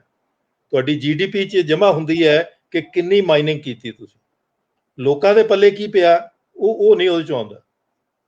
ਤਾਂ ਇਸੇ ਤਰ੍ਹਾਂ ਹੀ ਜਦੋਂ ਤੁਸੀਂ ਕਹਿ ਰਹੇ ਹੋ ਕਿ ਹਿਸਟਰੀ ਦਾ ਨਰੇਟਿਵ ਵੀ ਹੈ, ਅੱਜ ਤੇ ਹੁਣ ਮਤਲਬ WhatsApp ਜਿਹੜਾ ਹੈ ਉਹਦੇ ਵਿੱਚ ਮਤਲਬ ਜਿੱਦਾਂ ਮਤਲਬ ਕਿ ਉਹਦੇ ਵਿੱਚ ਜੋ ਮਤਲਬ ਇੱਕ ਨਰੇਸ਼ਨ ਇਹ ਕ੍ਰੀਏਟ ਕੀਤਾ ਜਾ ਰਿਹਾ ਹੈ ਕਿ ਵੀ ਜਿੱਦਾਂ ਪਹਿਲਾਂ ਮਤਲਬ, ਔਰ ਇਹ ਭਗਤ ਸਿੰਘ ਹੋਣਾ ਦੇ ਵੀ ਇੱਕ ਲੇਖ ਵਿੱਚ ਹੈ ਜਦੋਂ ਉਹਨਾਂ ਕਿ ਨਵੇਂ ਜ਼ਮਾਨੇ ਦੇ ਨਵੇਂ ਨੇਤਾ, ਉਹਦੇ 'ਚੋਂ ਕਹਿੰਦੇ ਕਿ ਇੱਕ ਸਾਧੂ ਵਾਸਵਾਨੀ ਹੈ, ਬੜਾ ਲੋਕਾਂ ਨੂੰ ਉਹਨੇ ਮਗਰ ਲਾਇਆ ਹੋਇਆ, ਪਰ ਉਹਦੀ ਕਹਾਣੀ ਉੱਥੇ ਖਤਮ ਹੋ ਜਾਂਦੀ ਹੈ ਕਿ ਵੇਦਾਂ ਤੋਂ ਬਾਅਦ ਤੇ ਦੁਨੀਆ ਹੀ ਹੈ ਨਹੀਂ, ਜਿਹਨੂੰ ਕਿਸੇ ਵੇਲੇ ਮਤਲਬ ਅਮਰੀਕਾ 'ਚ ਕਿਹਾ ਗਿਆ ਨਾ ਕਿ ਐਂਡ ਆਫ ਹਿਸਟਰੀ ਹੈ।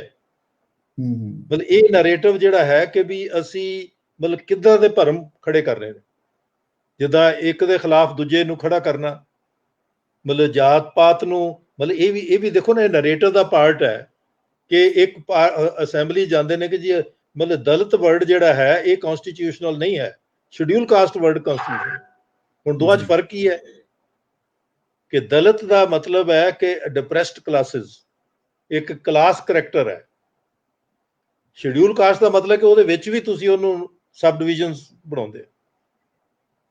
ਜਿੱਦਾਂ ਮੈਂ ਮਤਲਬ ਇਸ ਕਰਕੇ ਜਿਹੜਾ ਇਹ ਨਰੇਟਿਵ ਹੈ ਇਹਨੂੰ ਤੁਸੀਂ ਮਤਲਬ ਤਾਂ ਕਿ ਉਹ ਅਨਚੈਲੰਜਡ ਰਵੇ, ਮਤਲਬ ਉਹ ਇਹ ਜਿਹੜਾ ਹੈ ਇਹਨੂੰ ਖੜਾ ਕਰਨ ਲਈ ਤੁਹਾਨੂੰ ਇਤਿਹਾਸ ਨੂੰ ਖਤਮ ਕਰਨਾ ਜਿਹੜਾ ਹੈ ਉਹ ਤੁਹਾਨੂੰ ਮਜਬੂਰੀ ਬਣਦੀ ਹੈ, ਕਿਉਂਕਿ ਕੋਈ ਨਾ ਕੋਈ ਪ੍ਰੂਫ ਕੱਢ ਕੇ ਲੈ ਆਏਗਾ।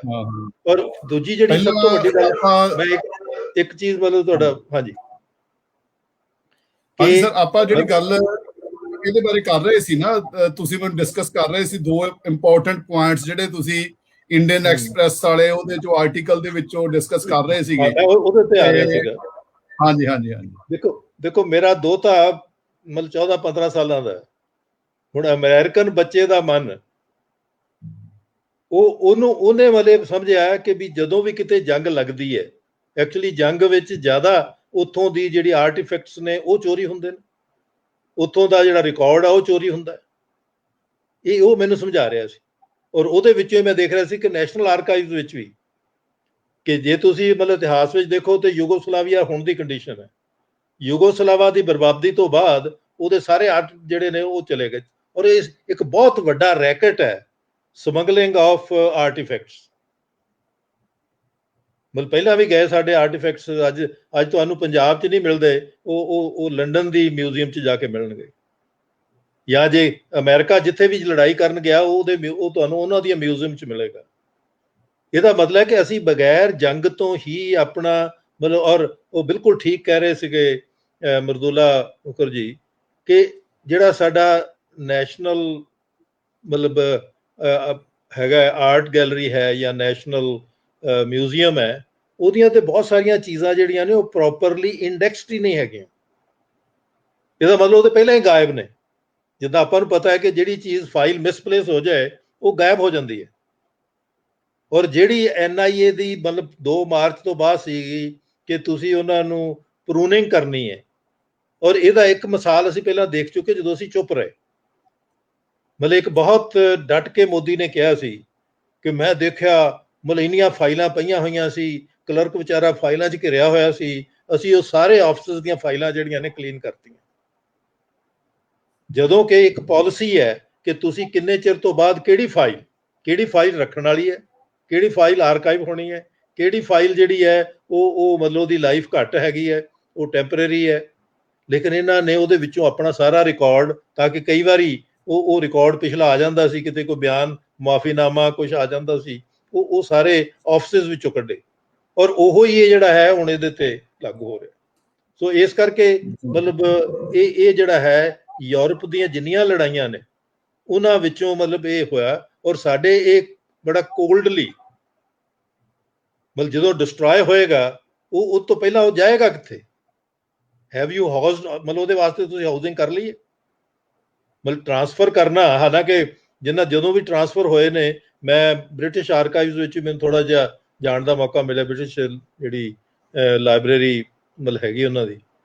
ਔਰ ਉਹਦੇ 'ਚ ਉਹਨੇ ਮੈਨੂੰ ਆਰਕਾਈਵ ਕਹਿੰਦੀ ਵੀ ਇਹ ਸਾਡੇ ਕੋਲ ਵੈਸੇ ਤੇ ਇਹ ਬਹੁਤ ਸਾਰੀਆਂ ਫਾਈਲਾਂ ਮਤਲਬ ਹੋਮ ਮਿਨਿਸਟਰੀ 'ਚ ਪਈਆਂ ਹੋਈਆਂ ਨੇ, ਲੇਕਿਨ ਅੱਜ ਤੁਹਾਡੇ ਕੋਲ ਹੱਕ ਹੈ ਕਿ ਤੁਸੀਂ ਹੋਮ ਮਿਨਿਸਟਰੀ ਤੋਂ ਮੰਗ ਸਕਦੇ ਹੋ ਕਿ ਵੀ ਫਲਾਣੀ ਫਾਈਲ ਦਿਓ। ਫਿਰ ਉਹ ਪ੍ਰੂਨਿੰਗ ਕਰਕੇ ਸਾਡੇ ਕੋਲ ਆਉਂਦੀਆਂ ਨੇ। ਪਰ ਉਹਦੇ ਵਿੱਚੋਂ ਵੀ ਤੁਹਾਨੂੰ ਕਈ ਵਾਰੀ ਇੱਕ ਲੈਟਰ ਮਿਲ ਜਾਂਦਾ ਜਿਹੜਾ ਪੂਰੀ ਕਹਾਣੀ ਬਦਲ ਦਿੰਦਾ। ਜਿੱਦਾਂ ਉੱਥੇ ਮੈਨੂੰ ਇੱਕ ਫਾਈਲ ਮਿਲੀ ਕਿ return of insane British officers. ਤੁਸੀਂ ਸਮਝ ਸਕਦੇ ਹੋ? ਤੁਸੀਂ ਮਤਲਬ ਬੰਦੇ ਨੂੰ ਇੱਥੇ ਉਹ ਮਤਲਬ ਉਹਨੇ 20 ਬੰਦੇ ਆਪਣੇ ਜਿਹੜੇ ਇੰਡੀਅਨ ਗਾਰਡ ਸੀ ਉਹ ਮਾਰਤੇ, ਉਹਨੂੰ ਸਵਿਟਜ਼ਰਲੈਂਡ ਭੇਜਿਆ ਜਾ ਰਿਹਾ। ਕਹਿੰਦੇ ਉਹਦੀ ਵਾਈਫ ਨੂੰ ਕਹਿਣਾ ਕਿ ਹੋ ਗਿਆ, ਲੇਕਿਨ ਇਹ ਹੈ ਕਿ ਰਾਤ ਨੂੰ ਬੌਂਦਲ ਕੇ ਉੱਠਦਾ ਸੀ ਕਿਉਂਕਿ ਉਹਨੂੰ ਡਰ ਸੀਗਾ ਕਿ ਜਿਹੜੀਆਂ ਇੱਥੇ ਟ੍ਰਾਈਬਲਸ ਨੇ ਉਹ ਹਮਲਾ ਕਰਨ ਆ ਰਹੇ। ਹੁਣ ਤੁਸੀਂ ਉਹਦੇ ਤੋਂ ਇੱਕ ਹਿਸਟਰੀ ਰੀਜਨਰੇਟ ਹੁੰਦੀ ਹੈ ਜਿਹੜੀ ਕਹਾਣੀ ਤੋਂ। ਇਸ ਕਰਕੇ ਜਿਹੜਾ ਨਰੇਟਿਵ ਨੂੰ ਖਤਮ ਕਰਨਾ ਵਰਚੁਅਲੀ ਇਹ ਹੈਗਾ ਕਿ ਤਾਂ ਕਿ ਉਹ ਔਰ ਇਹਦੇ ਤੇ ਅੱਜ ਕੱਲ੍ਹ ਬਿਹੇਵੀਅਰਲ ਜਿਹੜੀ ਹੈ ਨਾ ਮਤਲਬ ਬਹੁਤ ਵੱਡਾ ਬਿਹੇਵੀਅਰਲ ਸਾਇੰਸਿਸ ਦਾ ਹੋ ਰਿਹਾ, ਔਰ ਡਿਜੀਟਲਾਈਜੇਸ਼ਨ ਵਿੱਚ ਵੀ ਉਹੀ ਹੋ ਰਿਹਾ। ਤੁਸੀਂ ਹਾਂਜੀ ਹਾਂਜੀ, ਤੁਸੀਂ ਜਿਹੜੀ ਅੱਜ ਮੈਨੂੰ ਆਰਟੀਕਲ ਵੱਲ ਧਿਆਨ ਦਿਵਾਇਆ, ਜਦੋਂ ਆਪਾਂ ਆਫਲਾਈਨ ਪਹਿਲਾਂ ਗੱਲ ਕਰ ਰਹੇ ਸੀਗੇ, ਉਹਦੇ ਤੁਸੀਂ 2-3 ਸ਼ਬਦ ਬੜੇ ਇੰਪੋਰਟੈਂਟ ਮੈਨੂੰ ਦੱਸੇ, ਤੁਸੀਂ ਉਹਨੂੰ ਵੀ ਗੱਲ ਕਰ ਸਕਦੇ ਹੋ ਕਿ ਜਿਹੜੀ ਦੋ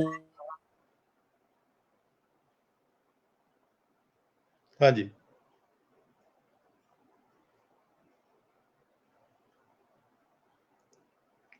ਬੰਦ ਹੋ ਗਿਆ ਤੁਹਾਡਾ, ਫਰੀਜ਼ ਹੋ ਗਿਆ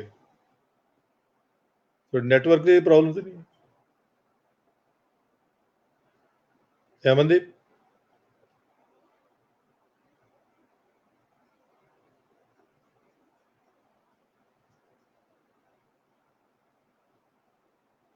ਹੈਲੋ।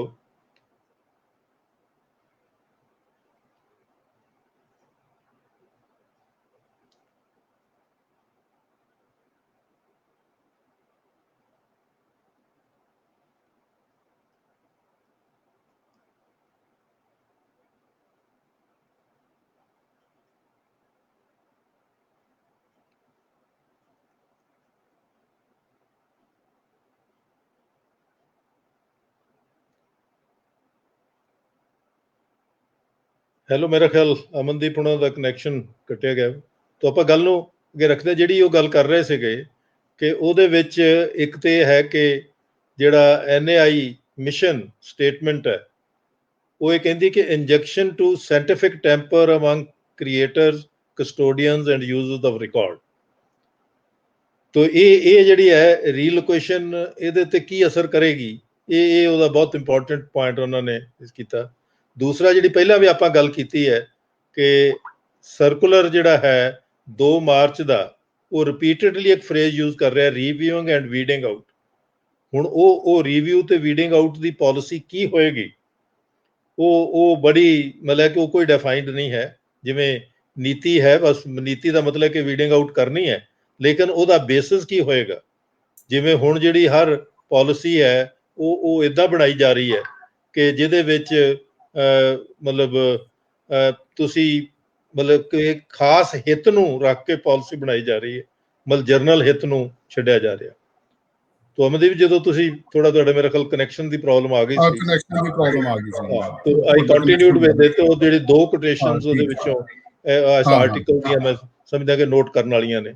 ਬਿਲਕੁਲ। ਤੋ ਇਹ ਇਸ ਕਰਕੇ ਮੇਰਾ ਖਿਆਲ ਜੇ ਹੋਰ ਹੁਣ ਆਪਾਂ ਇਹਨੂੰ ਅੱਗੇ ਵਧਾ ਸਕਦੇ ਹਾਂ। ਅਸੀਂ ਸਰ ਤੁਹਾਡੇ ਤੋਂ ਅੱਗੇ ਸੁਜੈਸ਼ਨ ਇਹ ਲੈਣਾ ਚਾਹੁੰਦੇ ਸੀ ਜੀ, ਵੀ ਅਸੀਂ ਕਾਫੀ ਇਸ ਮਸਲੇ ਨੂੰ ਲੈ ਕੇ ਚਿੰਤਿਤ ਵੀ ਹੈਗੇ ਆ, ਅਵੇਅਰ ਵੀ ਹੈਗੇ ਆ, ਬਟ ਹੁਣ ਇਸ ਤੋਂ ਤੁਹਾਡਾ ਕਨੈਕਸ਼ਨ ਰਸਤਾ ਕੀ ਆਪਣੇ ਕੋਲ। ਹੈਲੋ, ਹਾਂਜੀ, ਅਸੀਂ ਤੁਹਾਡੇ ਤੋਂ ਸਲਾਹ ਇਹ ਲੈਣਾ ਚਾਹੁੰਦੇ ਆ ਕਿ ਆਪਾਂ ਇਸ ਫਾਈਟ ਨੂੰ ਕਿਸ ਤਰ੍ਹਾਂ ਅੱਗੇ ਜਾਰੀ ਰੱਖੀਏ, ਕਿਉਂਕਿ ਲੋਕਾਂ ਦਾ ਜੋ ਰੁਝਾਨ ਹੈ ਉਹ ਇਹਨਾਂ ਚੀਜ਼ਾਂ ਦੇ ਪ੍ਰਤੀ ਬਹੁਤ ਅਵੇਸਲਾ ਹੈ। ਉਹਨਾਂ ਨੂੰ ਲੱਗਦਾ ਵੀ ਇਹਨਾਂ ਚੀਜ਼ਾਂ ਨਾਲ ਕੋਈ ਫਰਕ ਨਹੀਂ ਪੈਂਦਾ, ਤੇ ਬਹੁਤ ਸਾਰੇ ਲੋਕ ਸਾਡੇ ਜਿਹੜੇ ਬੜੇ ਅਵੇਅਰ ਨੇ ਉਹ ਵੀ ਇਹ ਕਹਿੰਦੇ ਨੇ ਕਿ ਸਰਕਾਰ ਨੇ ਸੁਣਨਾ ਤਾਂ ਹੈ ਨਹੀਂਗਾ। ਸਰਕਾਰ ਇੰਨੀ ਵੱਡੀ ਮੈਜੋਰਟੀ ਵਿੱਚ ਹੈ ਵੀ ਸਰਕਾਰ ਕੋਈ ਸੁਣਨਾ ਸਰਕਾਰ ਚਾਹੁੰਦੀ ਨਹੀਂ, ਤੇ ਸਾਡੇ 'ਚ ਤਾਕਤ ਨਹੀਂ ਵੀ ਸੁਣਾ ਸਕੀਏ। ਅਸੀਂ ਤਾਕਤ ਕਿੱਥੋਂ ਲੈ ਕੇ ਆਈਏ ਕਿ ਆਪਣੀ ਇਹ ਗੱਲ, ਜੇ ਸਾਨੂੰ ਇਹ ਫਿਕਰ ਹੈ ਤਾਂ ਇਸ ਚੀਜ਼ ਨੂੰ ਅਸੀਂ ਸਰਕਾਰ ਤੱਕ ਤੇ ਲੋਕਾਂ ਤੱਕ ਕਿਸ ਤਰ੍ਹਾਂ ਪਹੁੰਚਾ ਸਕਦੇ ਹਾਂ, ਇਹਦਾ ਤੁਸੀਂ ਸਾਨੂੰ ਥੋੜਾ ਰਾਹ ਦੱਸੋ। ਦੇਖੋ, ਮੇਰਾ ਖਿਆਲ ਇੱਕ ਤੇ ਇਹ ਜਿਹੜੀ ਹੈ ਨਾ, ਇਹ ਡਿਫੀਟਿਸਟ ਮਤਲਬ ਹੈਗੀ ਹੈ। ਸਾਡਾ ਫਰਜ਼ ਹੈ ਆਪਣੀ ਗੱਲ ਨੂੰ ਕਹਿਣਾ, ਸਰਕਾਰ ਮੰਨੇ ਨਾ ਮੰਨੇ, ਲੇਕਿਨ ਲੋਕਾਂ ਦੀਆਂ ਪ੍ਰੋਬਲਮਸ ਤੇ ਹੈਗੀਆਂ ਨੇ ਨਾ। ਜਿੱਦਾਂ ਆਪਾਂ ਪਹਿਲਾਂ ਕਰ ਰਹੇ ਸੀ ਵੀ ਇਹਨੂੰ ਇੱਕ ਬ੍ਰੌਡਰ ਸਟਰਕਚਰ ਵਿੱਚ, ਮਤਲਬ ਆਪਾਂ ਇਹਨੂੰ ਤੋੜ ਕੇ ਨਾ ਦੇਖੀਏ ਕਿ ਸਿਰਫ ਇੰਨਾ ਹੋ ਰਿਹਾ। ਸੈਂਟਰਲ ਵਿਸਟਾ ਜਿਹੜਾ ਹੈ ਉਹ ਇੱਕ ਪੂਰੀ ਪਲਾਨ ਦਾ ਹਿੱਸਾ ਹੈ, ਜਾਂ ਇਹ ਕਹੀਏ ਕਿ ਜਿਹੜੀ ਉਹ ਬਾਰ-ਬਾਰ ਕਹਿੰਦੇ ਨੇ ਕਿ ਅਸੀਂ ਇੱਕ ਹਿੰਦੂਤਵ ਸਟੇਟ ਬਣਾਉਣੀ ਹੈ, ਉਹ ਹਿੰਦੂਤਵ ਸਟੇਟ ਦੇ ਮੈਨੀਫੈਸਟੇਸ਼ਨਸ ਨਿਕਲ ਰਹੇ ਨੇ। ਉਹਨੂੰ ਪਛਾਣਨਾ ਮਤਲਬ ਤੁਹਾਡੇ ਤੇ ਕਿਵੇਂ ਨੁਕਸਾਨ ਕਰੇਗਾ। ਜਿੱਦਾਂ ਹੁਣ ਸਭ ਤੋਂ ਘੱਟ ਡਿਸਕ ਹੈਗੇ ਨੈਸ਼ਨਲ ਐਜੂਕੇਸ਼ਨ ਪਾਲਿਸੀ, ਮਤਲਬ ਜਿਹੜਾ ਕਿ ਮਤਲਬ ਔਰ ਉਹਦੇ 'ਚ ਇਹ ਕਹਿ ਦੇਣਾ ਕਿ ਇਹ ਤੇ ਨੈਸ਼ਨਲ ਪਾਲਿਸੀ, ਜਿੱਦਾਂ ਡਿਫੈਂਸ ਪਾਲਿਸੀ ਹੁੰਦੀ ਹੈ, ਫੋਰਨ ਪਾਲਿਸੀ ਹੁੰਦੀ ਹੈ, ਲੋਕਾਂ ਨਾਲ ਥੋੜ੍ਹਾ ਡਿਸਕਸ ਕਰੀਦੀ ਹੈ, ਇਹ ਤਾਂ ਸਾਡੀ ਨੀਤੀ ਹੈ। ਔਰ ਉਹਦੇ ਵਿੱਚ ਕਿੰਨੀ ਬਦਨੀਤੀ ਹੈ ਉਹ ਸਮਝ ਲੱਗੇਗੀ। ਮਤਲਬ ਦੂਸਰਾ ਹੈਗਾ ਕਿ ਵੀ ਕੋਈ ਵੀ ਜਿਹੜੀ ਮਤਲਬ ਹੁਣ ਨਿਊ ਇਸ ਵੇਲੇ ਆਪਾਂ ਉਸ ਫੇਜ਼ ਵਿੱਚ ਆ, ਮਤਲਬ ਬਹੁਤ ਪ੍ਰੂਫ ਨੇ ਕਿ ਨਿਊ ਲਿਬਰਲਿਜ਼ਮ ਨੇ ਆਪਣੀ ਸਟੀਮ ਖਤਮ ਹੋ ਗਈ। ਕੋਈ ਵੀ ਵਿਚਾਰ ਜਿਹੜਾ ਹੈ ਉਹ 25-30 ਸਾਲ ਤੋਂ ਵੱਧ ਮਤਲਬ ਨਹੀਂ ਰਹਿੰਦਾ, ਉਹਨੇ ਨਵਾਂਕਰਨ ਹੋਣਾ। ਤਾਂ ਅਸੀਂ ਉਸ ਫੇਜ਼ ਵਿੱਚ ਆ। ਜੇ ਅਸੀਂ ਨਹੀਂ ਬੋਲਾਂਗੇ, ਮਤਲਬ ਇਹ ਵੀ ਜਿਹੜਾ ਹੈਗਾ ਕਿ ਜਿੱਦਾਂ ਮੈਂ ਕਈ ਵਾਰੀ ਇਹ ਕਹਿੰਦਾ ਕਿ ਵੀ ਮੈਂ ਕਿਹਾ ਵੀ ਪਿਛਲੀਆਂ ਜੇ ਲਹਿਰਾਂ ਵੀ ਦੇਖੀਏ ਤੇ ਲਹਿਰ ਦੀ ਕਾਮਯਾਬੀ ਕਾਹਦੇ 'ਚ ਹੁੰਦੀ ਹੈ। ਅਸੀਂ ਇਹ ਦੇਖਦੇ ਹਾਂ ਕਿ ਯਸ ਜਾਂ ਨੋ 'ਚ ਹੋਣੀ ਹੈ, ਲੇਕਿਨ ਉਹਦੀ ਕਾਮਯਾਬੀ ਇਹ ਕਿ ਇੱਕ ਨਵਾਂ ਸੱਭਿਆਚਾਰ ਖੜਾ ਕਰ ਦਿੰਦੀ ਹੈ। ਅੱਜ ਤੁਹਾਡੀ ਕਿਸਾਨ ਮੂਵਮੈਂਟ ਨੇ ਇੱਕ ਨਵਾਂ ਸੱਭਿਆਚਾਰ ਖੜਾ ਕੀਤਾ, ਫੈਸਲੇ ਲੈਣ ਦਾ ਇੱਕ ਮਤਲਬ ਬਿਲਕੁਲ ਆਲਟਰਨੇਟਿਵ ਹੈ। ਜਿੱਥੇ ਇੱਕ ਵਿਅਕਤੀ ਲੈ ਰਿਹਾ ਹੈ, ਉਹਦੇ ਮੁਕਾਬਲੇ 400 ਬੰਦੇ ਬਹਿ ਕੇ ਲੈ ਰਹੇ ਨੇ। ਉਹਨੇ ਇੱਕ ਕਲਚਰ ਇਕੱਠਾ ਕੀਤਾ ਹੈ ਕਿ ਵੀ ਅਸੀਂ ਇਕੱਠੇ ਖਾਵਾਂਗੇ, ਇਕੱਠੇ ਲੜਾਂਗੇ। ਤਾਂ ਉਹ ਜਿਹੜਾ ਹੈ ਉਹ ਇੱਕ ਮੈਂ ਕਿਹਾ ਵੀ ਇੱਕ ਸੱਭਿਆਚਾਰਕ ਫਲੱਡ ਵਾਂਗ ਹੁੰਦਾ ਹੈ। ਤਾਂ ਸੱਭਿਆਚਾਰਕ ਫਲੱਡ ਜਿਹੜਾ ਹੈ ਉਹ ਇੱਕ ਨਵੀਂ ਧਰਤੀ ਖੜੀ ਕਰ, ਫਲੱਡ ਦਾ ਮਤਲਬ ਇਹ ਹੁੰਦਾ ਕਿ ਉਹ ਇੱਕ ਨਵੀਂ ਧਰਤੀ ਖੜੀ ਕਰ ਜਾਂਦਾ। ਜੋ ਕੁਛ ਮਤਲਬ ਉਹਦੇ ਚੋਂ ਗੰਦਮੰਦ ਹੋਰ ਵੀ ਕੁਛ ਕਈ ਚੰਗਾ ਵੀ ਵਹਾ ਲੈਂਦਾ, ਲੇਕਿਨ ਉਹ ਤੋਂ ਬਾਅਦ ਇੱਕ ਨਵੀਂ ਧਰਤੀ ਔਰ ਉਹਦੇ ਤੇ ਨਵੇਂ ਬੀਜ ਆਉਂਦੇ ਨੇ। ਤਾਂ ਇਸ ਕਰਕੇ ਇਸ ਮਾਨਸਿਕਤਾ ਸਾਨੂੰ ਨਿਕਲਣਾ ਚਾਹੀਦਾ ਕਿ ਅਸੀਂ ਆਪਣੀ ਗੱਲ ਨਹੀਂ ਕਵਾਂਗੇ ਤੇ ਕੱਲ ਨੂੰ ਤੁਹਾਡੀਆਂ ਆਉਣ ਵਾਲੀਆਂ ਨਸਲਾਂ ਮਤਲਬ ਜ਼ਰੂਰ ਮਤਲਬ ਸਾਡੇ ਤੇ ਸ਼ੱਕ ਕਰਨਗੀਆਂ ਕਿ ਅਸੀਂ ਚੁੱਪ ਰਹੇ ਜੀ। ਤੋਂ ਆਪਾਂ ਨੂੰ ਉਹ ਸਵਾਲ ਨੂੰ ਖੜੇ ਕਰਨਾ ਔਰ ਆਮ ਲੋਕਾਂ ਵਿੱਚ ਮਤਲਬ ਕਿਉਂਕਿ ਆਮ ਲੋਕਾਂ ਦਾ ਸਵਾਲ ਕੀ ਹੈ ਕਿ ਜਿਹੜੀ ਉਹ ਮਤਲਬ ਅੱਜ ਕਿਸਾਨ ਕਿਉਂ ਹੈ, ਕਿਸਾਨ ਨੇ ਜੋ ਉਹਦੇ ਤੇ ਬੀਤ ਰਹੀ ਹੈ ਉਹਨੂੰ ਉਹ ਪਛਾਣ ਰਿਹਾ। ਜੇ ਭਵਿੱਖਮੁਖੀ ਨਹੀਂ ਹੋਵਾਂਗੇ ਤਾਂ ਫਿਰ ਤੇ ਮਤਲਬ ਔਰ ਪਾਸਟ ਵਿੱਚ ਉਹ ਸਿੱਖਿਆ ਹੋਇਆ ਸੀ। ਅੱਜ ਉਹੀ ਇਕੱਠ ਜਿਹੜਾ ਹੈ ਉਹਨੇ ਮਤਲਬ ਹਰਿਆਣਾ ਗਵਰਨਮੈਂਟ ਨੂੰ ਵਿਡਰਾ ਕਰਨ ਲਈ ਮਜਬੂਰ ਕੀਤਾ ਹੀ ਹੈ। ਪਰ ਉਹਦੇ ਵਿੱਚ ਇਹ ਹੈ ਕਿ ਵੀ ਜਿਹੜੇ ਇੰਟਰਸਟ, ਜਿੱਦਾਂ ਮੈਂ ਕਿਹਾ ਵੀ ਉਹ ਕਿਉਂ ਨਹੀਂ ਸੁਣ ਰਹੇ, ਕਿਉਂਕਿ ਇੱਕ ਖਾਸ ਇੰਟਰਸਟ ਜਿਹੜਾ ਹੈ, ਕਾਰਪੋਰੇਟ ਇੰਟਰਸਟ ਜਿਹੜਾ ਹੈ ਉਹਦੇ ਵਾਸਤੇ ਵੱਜੇ ਹੋਏ।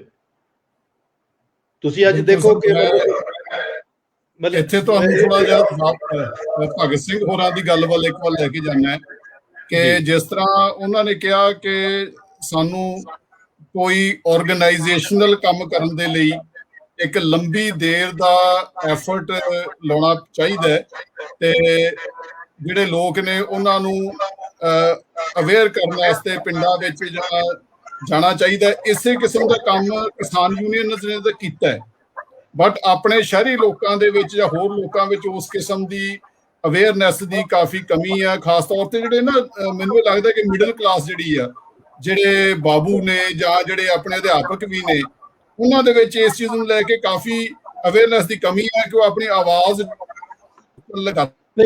ਤੁਸੀਂ ਇਹ ਦੇਖੋ ਵੀ ਆਪਣੇ ਜਿਹੜੇ ਆਰਕਾਈਵਲ 'ਚ ਬੈਠੇ ਆਫੀਸਰਸ ਨੇ ਉਹ ਕੁਝ ਨਹੀਂ ਕਹਿ ਰਹੇ, ਜਾਂ ਮਤਲਬ ਤੁਸੀਂ ਇੱਕ ਪੁਲਿਸ ਆਫੀਸਰ ਨੂੰ ਉੱਪਰ ਆਰਡਰ ਆ ਜਾਂਦਾ ਵੀ ਇਸ ਬੰਦੇ ਤੇ ਝੂਠਾ ਕੇਸ ਪਾ ਦੇ, ਇੱਕ ਜੱਜ ਤੇ ਪ੍ਰੈਸ਼ਰ ਆ ਜਾਂਦਾ ਵੀ ਉਹਨੂੰ ਬੇਲ ਨਾ ਦੇ, ਤਾਂ ਲੋਕ ਚੁੱਪ ਕਰਕੇ ਉਹ ਗੱਲਾਂ ਮੰਨੀ ਜਾ ਰਹੇ। ਹਾਲਾਂਕਿ ਉਹਨਾਂ ਕੋਲੇ ਆਪਣੀ ਆਵਾਜ਼ ਬੁਲੰਦ ਕਰਨ ਦਾ ਅੱਜ ਕੱਲ੍ਹ ਸੋਸ਼ਲ ਮੀਡੀਆ ਦਾ ਹੋਰ ਬੜਾ ਹੈ। ਤੇ ਆਪਾਂ ਆਪਣਾ ਮਤਲਬ ਜਿਹੜਾ ਹੈ ਨਾ, ਮੈਨੂੰ ਇਹ ਲੱਗਦਾ ਵੀ ਤੁਸੀਂ ਥੋੜਾ ਜਿਹਾ ਅਸੀਂ ਇਹ ਚਾਹੁੰਦੇ ਸੀਗੇ ਵੀ ਇੱਕ ਤਾਂ ਹਿਸਟਰੀ ਫਰੰਟ ਆਪਾਂ ਕਾਇਮ ਕੀਤਾ ਹੈ, WhatsApp ਗਰੁੱਪ ਬਣਾਇਆ ਹੈ, ਆਪਾਂ ਇਹਦੇ ਵਿੱਚ ਕਮੈਂਟ ਮੇਰੇ ਵੱਲੋਂ ਜਿਹੜੇ ਹੋਏ ਨੇ ਉਹਦੇ ਵਿੱਚ ਉਹ ਲਿੰਕ ਪਾਇਆ ਹੋਇਆ ਜਿਹਦੇ 'ਚ ਆਪਾਂ ਜੁਆਇਨ ਕਰ ਸਕਦੇ ਹਾਂ। WhatsApp ਗਰੁੱਪ ਜਿਹੜੇ ਵੀ ਦੋਸਤ ਸੁਣ ਰਹੇ ਨੇ ਉਹ ਉਸ ਗਰੁੱਪ ਦਾ ਹਿੱਸਾ ਬਣ ਜਾਣ।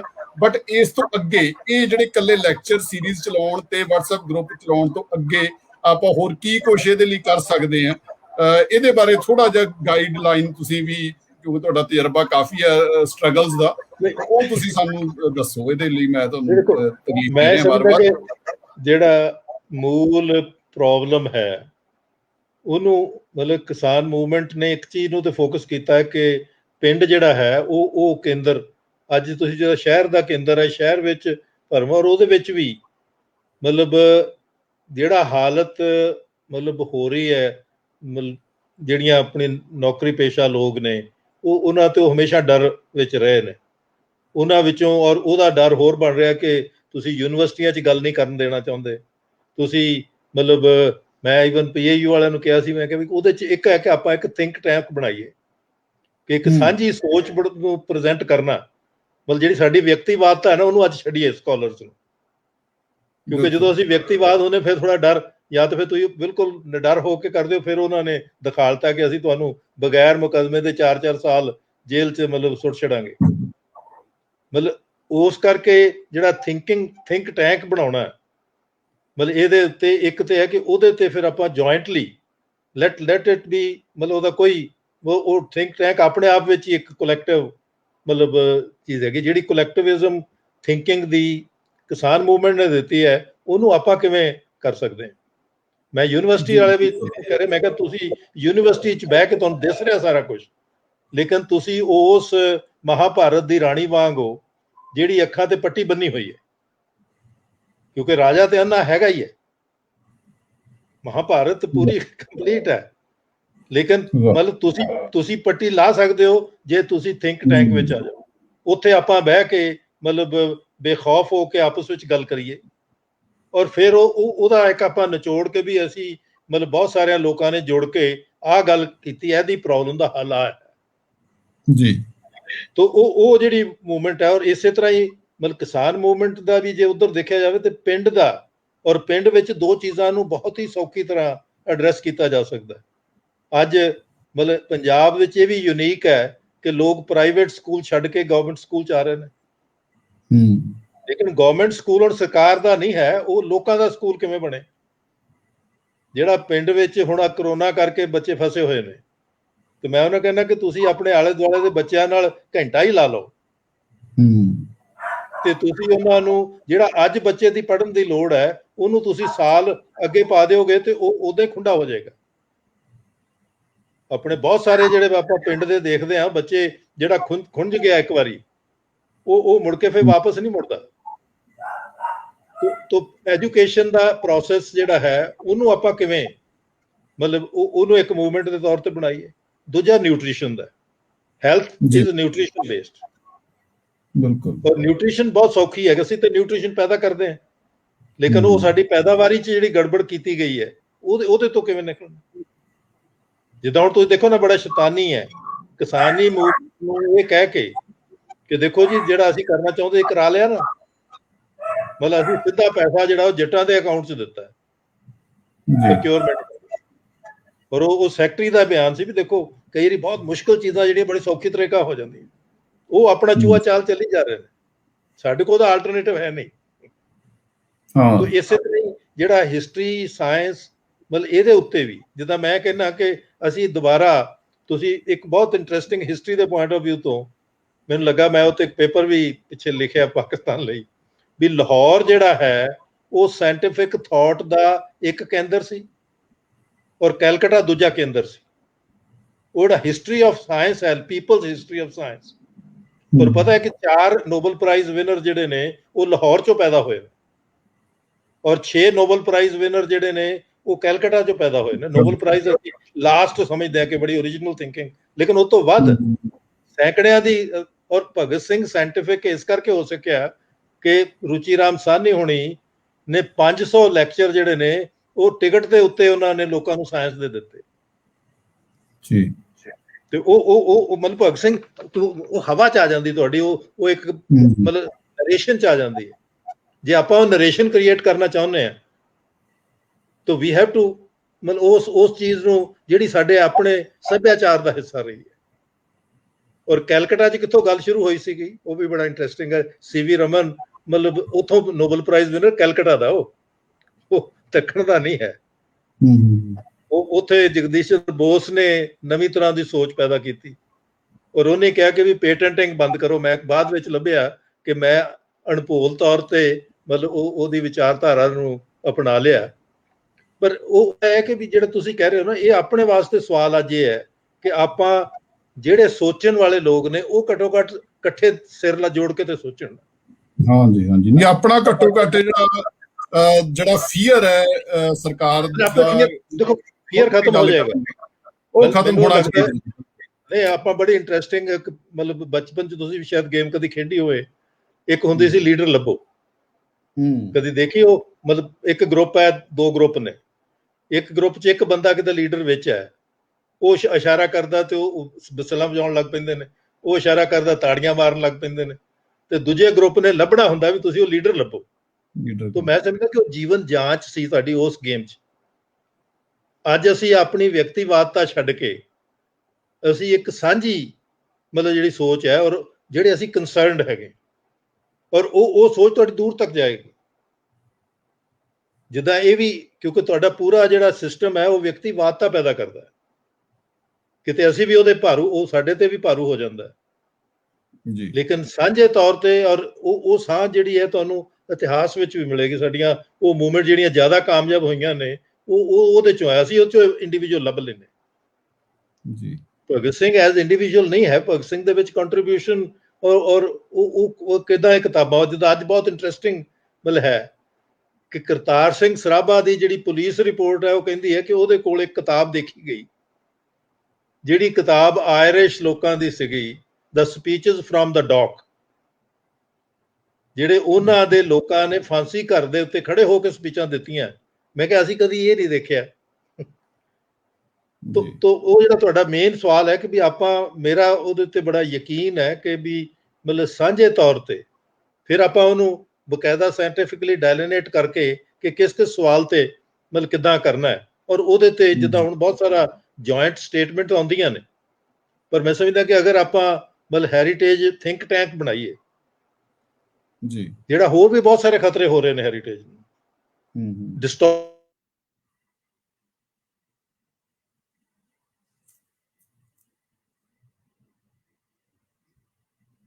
ਹਾਂਜੀ ਸਰ ਮੈਨੂੰ ਹਾਂਜੀ ਆ ਗਏ ਵਿੱਚ ਮੇਰੇ ਖਿਆਲ ਹਾਂਜੀ ਸਿਗਨਲ ਦੀ। ਹਾਂਜੀ ਹਾਂਜੀ ਸਰ ਤੁਸੀਂ ਸਿਗਨਲ ਦੇ ਵਿੱਚ ਹੈਗੇ ਹੋ ਜੀ। ਇਹ ਤੁਹਾਡਾ ਹਾਂਜੀ ਟਾਈਮ ਪੀਰੀਅਡ ਤੇ ਨਹੀਂ ਹੈ ਸਟ੍ਰੀਮ ਨਹੀਂ ਯਾਰਡ ਨਹੀਂ ਦਾ ਕੋਈ ਟਾਈਮ ਟਾਈਮ ਬਾਰ ਕੋਈ ਨਹੀਂ ਜੀ, ਹੈ ਟਾਈਮ ਬਾਰ ਲਿਮਿਟਡ, ਕੋਈ ਨਹੀਂ। ਹਾਂਜੀ ਹਾਂਜੀ ਜਾਂ ਤੁਹਾਡੇ ਇੰਟਰਨੈਟ ਦੀ ਪ੍ਰੋਬਲਮ ਹੋਣੀ। ਹਾਂਜੀ ਇੰਟਰਨੈਟ ਦੀ ਐਨੀਵੇ ਪ੍ਰੋਬਲਮ ਹੋਣੀ ਜੀ। ਹਾਂਜੀ ਸਰ ਤਾਂ ਆਪਾਂ ਜਿਹੜੀ ਗੱਲ ਸੋ ਇਸ ਕਰ ਰਹੇ ਸੀਗੇ ਹਾਂ ਸੋ ਮੇਰਾ ਇਹ ਕਿ ਵੀ ਆਪਾਂ ਉਹ ਇਹ ਛੱਡ ਦਈਏ ਕਿ ਮਿਡਲ ਕਲਾਸ ਉਹ ਜਿਹੜਾ ਨਾ ਵੀ ਲੋਕ ਕੀ ਨੇ, ਲੇਕਿਨ ਲੋਕਾਂ ਨੂੰ ਹੌਸਲਾ ਵੀ ਉਹਦੇ 'ਚ ਆਉਂਦਾ ਜਦੋਂ ਮਤਲਬ ਉਹਨਾਂ ਦੀ ਗੱਲ ਕਹੀ ਜਾਏਗੀ ਤੇ ਕੱਲ ਨੂੰ ਉਹ ਹੌਸਲਾ ਵੀ ਪੈਦਾ ਹੋਏਗਾ। ਜੀ ਜੀ ਮੇਰਾ ਮੈਨੂੰ ਯਕੀਨ ਇਹੀ ਹੈ ਆਪਾਂ ਸੀਗਾ ਵੀ ਇਤਿਹਾਸ ਹਾਂਜੀ ਇਹ ਦੇਖਦੇ ਹਾਂ ਤੁਸੀਂ ਕਿ ਸਰ ਇੱਕ ਲੋਕ ਕੜੀ ਹੋ ਸਾਡੇ ਵਾਸਤੇ। ਮੈਂ ਜਿਹੜੀ ਗੱਲ ਤੁਹਾਨੂੰ ਇਹ ਕਹਿ ਰਿਹਾ ਸੀ ਕਿ ਤੁਸੀਂ ਸਾਡੇ ਵਾਸਤੇ ਇੱਕ ਕੜੀ ਹੋ ਜਿਹੜੇ ਕਿ ਮਜ਼ਦੂਰ ਅੰਦੋਲਨ ਨਾਲ ਵੀ ਜੁੜੇ ਹੋਏ ਹੋ, ਤੁਸੀਂ ਹਿਸਟਰੀ ਨਾਲ ਵੀ ਜੁੜੇ ਹੋਏ ਹੋ, ਤੁਸੀਂ ਕਿਸਾਨ ਅੰਦੋਲਨ ਨਾਲ ਵੀ ਜੁੜੇ ਹੋਏ ਹੋ। ਤਾਂ ਮੈਂ ਚਾਹੁੰਦਾ ਸੀ ਵੀ ਇੱਕ ਪੋਲੀਟੀਕਲ ਆਲਟਰਨੇਟ ਤੇ ਇੱਕ ਸੋਸ਼ਲ ਜਿਹੜੀ ਆਲਟਰਨੇਟ ਡਿਵੈਲਪ ਕਰਨ ਵਾਸਤੇ ਤੁਸੀਂ ਉਹ ਸਾਡੇ ਤੇ ਉਹ ਦੂਜੀਆਂ ਲਹਿਰਾਂ ਦੇ ਵਿਚਕਾਰ ਇੱਕ ਕੜੀ ਦਾ ਕੰਮ ਕਰੋ। ਅਸੀਂ ਜੋ ਕੁਝ ਕਰਨਾ ਚਾਹੁੰਦੇ ਹਾਂ ਉਹ ਇਹ ਆ ਕਿ ਹਿਸਟਰੀ ਦੇ ਸੰਬੰਧ ਵਿੱਚ, ਹੈਰੀਟੇਜ ਦੇ ਸੰਬੰਧ ਵਿੱਚ, ਕਲਚਰ ਦੇ ਸੰਬੰਧ ਵਿੱਚ ਜਿਹੜੀਆਂ ਸਰਕਾਰ ਡਿਸਟੋਰਸ਼ਨ ਕਰਦੀ ਆ ਉਹਨਾਂ ਦੇ ਵਿੱਚ ਪੀਪਲਸ ਦੀ ਸੇ ਜ਼ਰੂਰ ਹੋਵੇ। ਮਤਲਬ ਤੁਸੀਂ ਲੀਡਰ ਹੀ ਆਪਸ ਰਲ ਕੇ ਫੈਸਲੇ ਨਾ ਕਰ ਲੈਣ ਵੀ ਕਿਹੜੀਆਂ ਇਮਾਰਤਾਂ ਤੋੜਨੀਆਂ ਤੇ ਕਿਹੜੀਆਂ ਬਚਾਉਣੀਆਂ ਨੇ। ਲੋਕਾਂ ਦਾ ਉਹਦੇ ਵਿੱਚ ਬਰਾਬਰ ਦਾ ਪਾਰਟਿਸਿਪੇਸ਼ਨ ਹੋਵੇ, ਕਿਸੇ ਤਰ੍ਹਾਂ ਨਾਲੇ ਪੋਸੀਬਲ ਹੋਵੇ। ਤੇ ਉਹਦੇ ਲਈ ਨੈਚੁਰਲੀ ਹੈ ਵੀ ਸਾਡੇ ਕੋਲੇ ਅਸੀਂ ਡਿਵੈਲਪ ਕਰਨ ਦੀ ਕੋਸ਼ਿਸ਼ ਕਰਦੇ ਹਾਂ, ਕੀ ਢੰਗ ਅਪਣਾ ਸਕਦੇ ਹਾਂ ਪ੍ਰੈਸ਼ਰ ਬਿਲਡ ਕਰਨ ਵਾਸਤੇ ਉਹ ਹੈ। ਬਟ ਤੁਸੀਂ ਸਰ ਸਾਡਾ ਇਸ ਮਸਲੇ ਦੇ ਵਿੱਚ ਸਾਡੇ ਸਾਰੇ ਦੋਸਤਾਂ ਦਾ ਸਾਰਿਆਂ ਦਾ ਇਹ ਸੀਗਾ ਵੀ ਜਦੋਂ ਤੁਸੀਂ ਆਓ ਤਾਂ ਆਪਾਂ ਤੁਹਾਨੂੰ ਰਿਕੁਐਸਟ ਕਰੀਏ ਕਿ ਤੁਸੀਂ ਸਾਨੂੰ ਇਸ ਚੀਜ਼ ਦੇ ਵਿੱਚ ਦੂਜੀਆਂ ਲਹਿਰਾਂ ਨਾਲ ਜੋੜਨ ਦਾ ਤੇ ਸਾਨੂੰ ਲੀਡ ਕਰਨ ਦਾ ਕੰਮ ਕਰੋ ਤਾਂ ਕਿ ਅਸੀਂ ਇਸ ਦਾ ਇੱਕ ਚੌਕਟਾ ਬਣਾ ਸਕੀਏ ਇੱਕ ਮੂਵਮੈਂਟ ਦੇ ਰੂਪ ਵਿੱਚ। ਇਹ ਜ਼ਰੂਰੀ ਹੈ ਕੰਮ, ਕਿਉਂਕਿ ਸਰ ਜੇ ਆਪਾਂ 3-4 ਮਹੀਨੇ ਵੀ ਹੋਰ ਪਿੱਛੇ ਰਹਿ ਗਏ ਉਦੋਂ ਤੱਕ ਤਾਂ ਉਹ ਕੰਮ ਜਿਹੜਾ ਆਪਾਂ ਨੂੰ ਖਤਰਾ ਹੈ ਉਹ ਹੋ ਜਾਣਾ। ਉਦੋਂ ਤੱਕ ਤਾਂ ਇਹਨਾਂ ਨੇ ਪ੍ਰੋਫੈਸਰ ਸੋਹਲ ਕੱਲ ਦੱਸ ਰਹੇ ਸੀ ਕਿ ਅਗਲੀ 26 ਜਨਵਰੀ ਤੱਕ ਇਹਨਾਂ ਨੇ ਫੈਸਲਾ ਕਰ ਰੱਖਿਆ ਹੈ ਵੀ ਜਿਹੜਾ ਨੈਸ਼ਨਲ ਆਰਕਾਈਵਜ਼ ਵਾਲਾ ਤੇ ਉਹਦਾ ਜਿਹੜਾ ਨੈਸ਼ਨਲ ਮਿਊਜ਼ੀਅਮ ਵਾਲਾ ਜਿਹੜਾ ਕੰਮ ਹੈ ਉਹ ਭੋਗ ਜਿਹੜਾ ਪੈ ਜਾਣਾ। ਤਾਂ ਉਦੋਂ ਪਹਿਲਾਂ ਆਪਾਂ ਨੂੰ ਕੁਝ ਕਰਨਾ ਪੈਣਾ ਕਿ ਆਪਾਂ ਥੋੜਾ ਜਿਹਾ ਬ੍ਰੇਨਸਟਾਰਮਿੰਗ ਹੈ। ਇੱਥੇ ਮੈਂ ਦੋਸਤਾਂ ਨੂੰ ਵੀ ਚਾਹੂੰਗਾ ਵੀ ਕਮੈਂਟ ਕਰਕੇ ਦੱਸਣ। ਸਾਡੇ ਕਈ ਜਿਹੜੇ ਦੋਸਤ ਜੁੜੇ ਨੇ ਉਹਨਾਂ ਦੇ ਕਮੈਂਟ ਆਏ ਨੇ, ਜਿਵੇਂ ਸੁਖਮਨੀ ਬਲ ਮੈਡਮ ਦਾ ਕਮੈਂਟ ਆਇਆ ਕਿ ਇਹਦੇ ਵਿੱਚ ਜਿਹੜੇ ਰਾਈਟਰਸ, ਆਰਟਿਸਟ ਤੇ ਜਿਹੜੇ ਹਿਸਟੋਰੀਅਨਸ ਉਹਨਾਂ ਨੂੰ ਰਲ ਕੇ ਕੰਮ ਕਰਨਾ ਚਾਹੀਦਾ। ਤੇ ਪ੍ਰੋਫੈਸਰ ਜਸਵੀਰ ਚੰਡੀਗੜ੍ਹ ਪੰਜਾਬ ਯੂਨੀਵਰਸਿਟੀ ਤੋਂ ਹੈਗੇ ਨੇ, ਉਹਨਾਂ ਨੇ ਵੀ ਕਮੈਂਟ ਕਰਕੇ ਆਖਿਆ ਹੈ ਕਿ ਇੱਕ ਲੋਕਾਂ ਨੂੰ ਇਨਸਪਾਇਰ ਕਰਨ ਵਾਸਤੇ ਐਫਰਟ ਕਰਨੇ ਚਾਹੀਦੇ ਆ। ਤੋ ਇਸ ਕਿਸਮ ਦੀਆਂ ਆਵਾਜ਼ਾਂ ਜਿਹੜੀਆਂ ਨੇ ਉਹ ਆ ਰਹੀਆਂ ਨੇ। ਤੇ ਤੁਸੀਂ ਸਰ ਜਿਹੜਾ ਥਿੰਕ ਟੈਂਕ ਬਣਾਉਣ ਦੀ ਗੱਲ ਕਰਦੇ ਹੋ ਉਹਦੇ ਵਿੱਚ ਤੁਹਾਨੂੰ ਕੀ ਲੱਗਦਾ ਹੈ ਵੀ ਕਿਹੜੇ ਲੋਕਾਂ ਨੂੰ ਆਪਾਂ ਕਿਸ ਤਰ੍ਹਾਂ ਨਾਲ ਐਡ ਕਰ ਸਕਦੇ ਹਾਂ? ਮਤਲਬ ਉਹਦੇ 'ਚ ਕੋਈ ਸਿਲੈਕਸ਼ਨ ਦੀ ਲੋੜ ਨਹੀਂ ਹੈ। ਲੈਟ ਐਵਰੀਬਾਡੀ ਜਿਹੜਾ ਵੀ ਕੰਟਰੀਬਿਊਟ ਕਰ ਸਕਦਾ ਆਵੇ। ਪਰ ਮੇਰਾ ਇਹ ਹੈ ਕਿ ਵੀ ਅਸੀਂ ਇੱਕ ਬੜਾ ਸ਼ਾਰਟ, ਕਿਉਂਕਿ ਮਤਲਬ ਉਹ ਜੋ ਹੋਣਾ ਹੈ ਇੱਕ ਜੰਗ, ਮਤਲਬ ਬੇਸਿਕਲੀ ਇੱਕ ਕੋਲਡ ਚੱਲ ਰਹੀ ਹੈ ਲੋਕਾਂ ਦੇ ਖਿਲਾਫ ਜੀ। ਮਤਲਬ ਫਰੰਟ ਕਿੱਥੇ ਬਣਾਉਣੇ ਨੇ, ਕਿੱਦਾਂ ਬਣਾਉਣੇ ਨੇ, ਜਿੱਦਾਂ ਇਹ ਕਿਹਾ ਕਿ ਵੀ ਅਸੀਂ ਉਹਦੇ ਤੇ ਚੇਤਨਤਾ ਦਾ ਫਰੰਟ ਤੇ ਖੋਲ ਸਕਦੇ ਨਾ ਜੀ। ਜਿਹੜਾ ਇੱਕਦਮ ਅਸੀਂ, ਕਿਉਂਕਿ ਬਹੁਤ ਸਾਰੇ ਲੋਕਾਂ ਨੂੰ ਇਹ ਭਰਮ ਹੋ ਜਾਂਦਾ ਕਿ ਜੇ ਆਲਟਰਨੇਟਿਵ ਪੋਲਿਟਿਕਸ ਆ ਜਾਏਗੀ ਨਾ, ਪੋਲਿਟਿਕਸ ਤੇ ਆਏਗੀ ਲੇਕਿਨ ਪਾਵਰ ਨੂੰ ਆਲਟਰਨੇਟ ਕਰ ਲਾਂਗੇ ਤੇ ਇਹਨੂੰ ਬਚਾ ਲਾਂਗੇ। ਇਹ ਮੇਰਾ ਖਿਆਲ ਸਾਨੂੰ ਉਹਦੇ ਤੋਂ ਮੁਕਤ ਹੋਣ ਦੀ ਲੋੜ ਹੈ। ਇਹ ਜੰਗ ਹੈ, ਕੋਲਡ ਵਾਰ ਹੈ ਲੋਕਾਂ ਦੇ ਉੱਤੇ, ਜਿਹੜੀ ਮੈਂ ਜਿੱਦਾਂ ਸਾਰੀ ਤੁਸੀਂ ਦੇਖੋਗੇ ਮਤਲਬ ਉਹ ਲਗਾਤਾਰ ਚੱਲ ਰਹੀ ਹੈ। ਉਹਦੇ ਵਿੱਚ ਜਿਹੜਾ ਇੱਕ ਰੋਲ ਆਪਾਂ ਪਲੇ ਕਰ ਸਕਦੇ ਹਾਂ ਉਹ ਚੇਤਨਤਾ ਦਾ ਹੈ। ਤੁਸੀਂ ਮੈਨੂੰ ਡਿਊਟੀ ਦਿਓ, ਮੈਂ ਅੱਗੇ ਲੱਗਣ ਨੂੰ ਤਿਆਰ ਹਾਂ। ਆਈ ਵਿਲ ਟੇਕ, ਮਤਲਬ ਰਿਸਕ ਮੇਰਾ ਹੋਊਗਾ, ਮਤਲਬ ਲੇਕਿਨ ਅਸੀਂ ਉਸੇ ਗੇਮ ਨੂੰ ਕੰਮ ਕਰਾਂਗੇ। Let me complete. ਮਤਲਬ ਮੇਰਾ ਇਹ ਹੈ ਕਿ ਵੀ ਜਿਹੜਾ ਥਿੰਕ ਟੈਂਕ ਦਾ ਮਤਲਬ ਹੈ ਕਿ ਸਾਂਝੀ ਸੋਚ ਨੂੰ ਬਣਾਉਣਾ। ਇਹਦੇ ਉੱਤੇ ਭਾਵੇਂ ਆਪਾਂ ਛੋਟੇ ਮਤਲਬ ਪ੍ਰੋਗਰਾਮ ਤੇ ਬਣਾ ਲਈਏ, ਜਿੱਦਾਂ ਇਹ ਆਪਾਂ ਨੂੰ ਲੱਗਦਾ ਇਹਦੇ ਤੇ ਅਵੇਅਰਨੈਸ ਕਰਨੀ ਕਿਵੇਂ ਕਰਨੀ, ਉਹਦੇ ਤੇ ਆਪਾਂ ਸੋਚੀਏ। ਸਾਨੂੰ ਆਲਟਰਨੇਟਿਵ ਆਪਣੇ ਆਪ ਨਿਕਲਣਗੇ, ਸਮਾਜ ਨੇ ਆਲਟਰਨੇਟਿਵ ਕੱਢਣੇ। ਔਰ ਉਹ ਤੁਹਾਡੇ ਜਿਹੜੀ ਅਰਥ ਅਵਸਥਾ ਵਿਗੜ ਰਹੀ ਹੈ ਲੋਕਾਂ ਦੀ, ਉਹਦੇ ਚੋਂ ਨਿਕਲਣਾ ਤੁਸੀਂ ਦਬਾ ਕੇ ਨਹੀਂ ਰੱਖ ਸਕਦੇ। ਉਹ ਜਿਹੜਾ ਦਬਾਉਣ ਦਾ ਸੀਗਾ ਉਹ ਮੇਰਾ ਖਿਆਲ ਇੱਕ ਤੁਹਾਡੀ ਇਸ ਮੂਵਮੈਂਟ ਨੇ, ਜਿਹਨੂੰ ਕਿਸਾਨ ਮੂਵਮੈਂਟ ਆਪਾਂ ਕਹਿ ਰਹੇ ਹਾਂ ਐਕਚੁਅਲੀ, ਤੇ ਉਹ ਰੂਰਲ ਮਤਲਬ ਸਰਵਾਈਵਲ ਮੂਵਮੈਂਟ ਹੈਗੀ। ਉਹਦੇ ਵਿਆਹ ਉਹਨੇ ਉਹ ਤੋੜ ਦਿੱਤਾ ਕਿ ਤੁਸੀਂ ਡਰਾ, ਮਤਲਬ ਅਸੀਂ ਨਾ ਡਰਨ ਵਾਲੇ ਆ, ਲੇਕਿਨ ਅਸੀਂ ਖੜੇ ਹਾਂ। ਔਰ ਇਹ ਹਥਿਆਰ ਜਿਹੜਾ, ਇਹਦੇ ਉੱਤੇ ਤਾਨਾਸ਼ਾਹੀ ਦਾ ਹਥਿਆਰ ਨਹੀਂ ਚੱਲਦਾ। ਭਗਤ ਸਿੰਘ ਨੇ ਵੀ ਕਿਹਾ ਸੀਗਾ ਕਿ ਮਾਸ ਮੂਵਮੈਂਟ ਨਾਨ ਵਾਇਲੈਂਟ ਹੀ ਹੁੰਦੀਆਂ ਨੇ, ਲੇਕਿਨ ਇੱਕ ਵੈਨਗਾਰਡ ਚਾਹੀਦਾ ਹੁੰਦਾ ਹੈ ਜਿਹੜਾ ਉਹਨੂੰ ਮਤਲਬ ਨਵੇਂ ਏਜੰਡੇ, ਨਵੀਂ ਡਾਇਰੈਕਸ਼ਨ ਬਣਾ ਸਕੇ। ਤਾਂ ਮੇਰਾ ਇਹ ਹੈ ਕਿ ਵੀ ਆਪਾਂ ਮਤਲਬ ਪੋਲੀਟੀਕਲ ਆਲਟਰਨੇਟਿਵ ਦੀ ਜਦੋਂ ਆਪਾਂ ਗੱਲ ਕਰਦੇ ਹਾਂ, ਉਦੋਂ ਇਮੀਡੀਏਟਲੀ ਸਟੇਟ ਟੇਕ ਓਵਰ ਦੀ ਗੱਲ ਕਰਦੇ ਹਾਂ, ਜਿਹੜਾ ਮੇਰਾ ਖਿਆਲ ਮਤਲਬ ਉਹ ਸਿਸਟਮ ਨਵਾਂ ਇਹਦਾ ਆਪੇ ਨਿਕਲੇਗਾ। ਇਹਦੇ ਜੇ ਅਸੀਂ ਉਹਦੇ ਲਈ, ਜਿੱਦਾਂ ਉਹ ਆਂਡੇ ਦੇ ਵਿੱਚ ਪਿਆ ਹੋਇਆ ਚੂਚਾ ਹੈ, ਉਹਦੇ ਕੱਢ ਤੋੜਾਂਗੇ ਤੇ ਉਹਦੇ ਵਿੱਚੋਂ ਚੂਚੇ ਨੇ ਨਿਕਲਣਾ। ਉਹ ਸਾਡੇ ਚੋਂ ਨਹੀਂ ਹੈ, ਸਾਡੇ ਜ਼ਿੰਮੇਵਾਰੀ ਤੇ ਨਹੀਂ ਹੈ। ਬਹੁਤ ਸਾਰਿਆਂ ਨੂੰ ਮਤਲਬ ਹੁੰਦਾ, ਫਿਰ ਉਹਦੇ ਤੋਂ ਬਾਅਦ ਉਹ ਫਿਰ ਮਤਲਬ ਤਾਂ ਇਸ ਕਰਕੇ ਮੈਂ ਤਾਂ ਹੀ ਉਹ ਜਿਹੜਾ ਥਿੰਕ ਟੈਂਕ ਵਾਲੀ ਮੈਂ ਗੱਲ ਕਰਦਾ ਕਿ ਉਹਦੇ ਉੱਤੇ ਆਪਾਂ ਭਾਵੇਂ ਛੋਟੀ ਗੱਲ ਕਰੀਏ, ਜਿੱਦਾਂ ਇਹਦੇ ਤੇ ਅਵੇਅਰਨੈਸ ਇੱਕ ਤੇ ਆਪਾਂ ਇਹ ਦੂਰ ਭਾਸ਼ਣਾ ਕਰ ਰਹੇ ਹੈਗੇ ਆ, ਇਹਦੇ ਤੋਂ ਹੋਰ ਕੋਈ ਫਾਰਮਸ ਵੀ ਲਈਆਂ ਜਾ ਸਕਦੀਆਂ ਨੇ।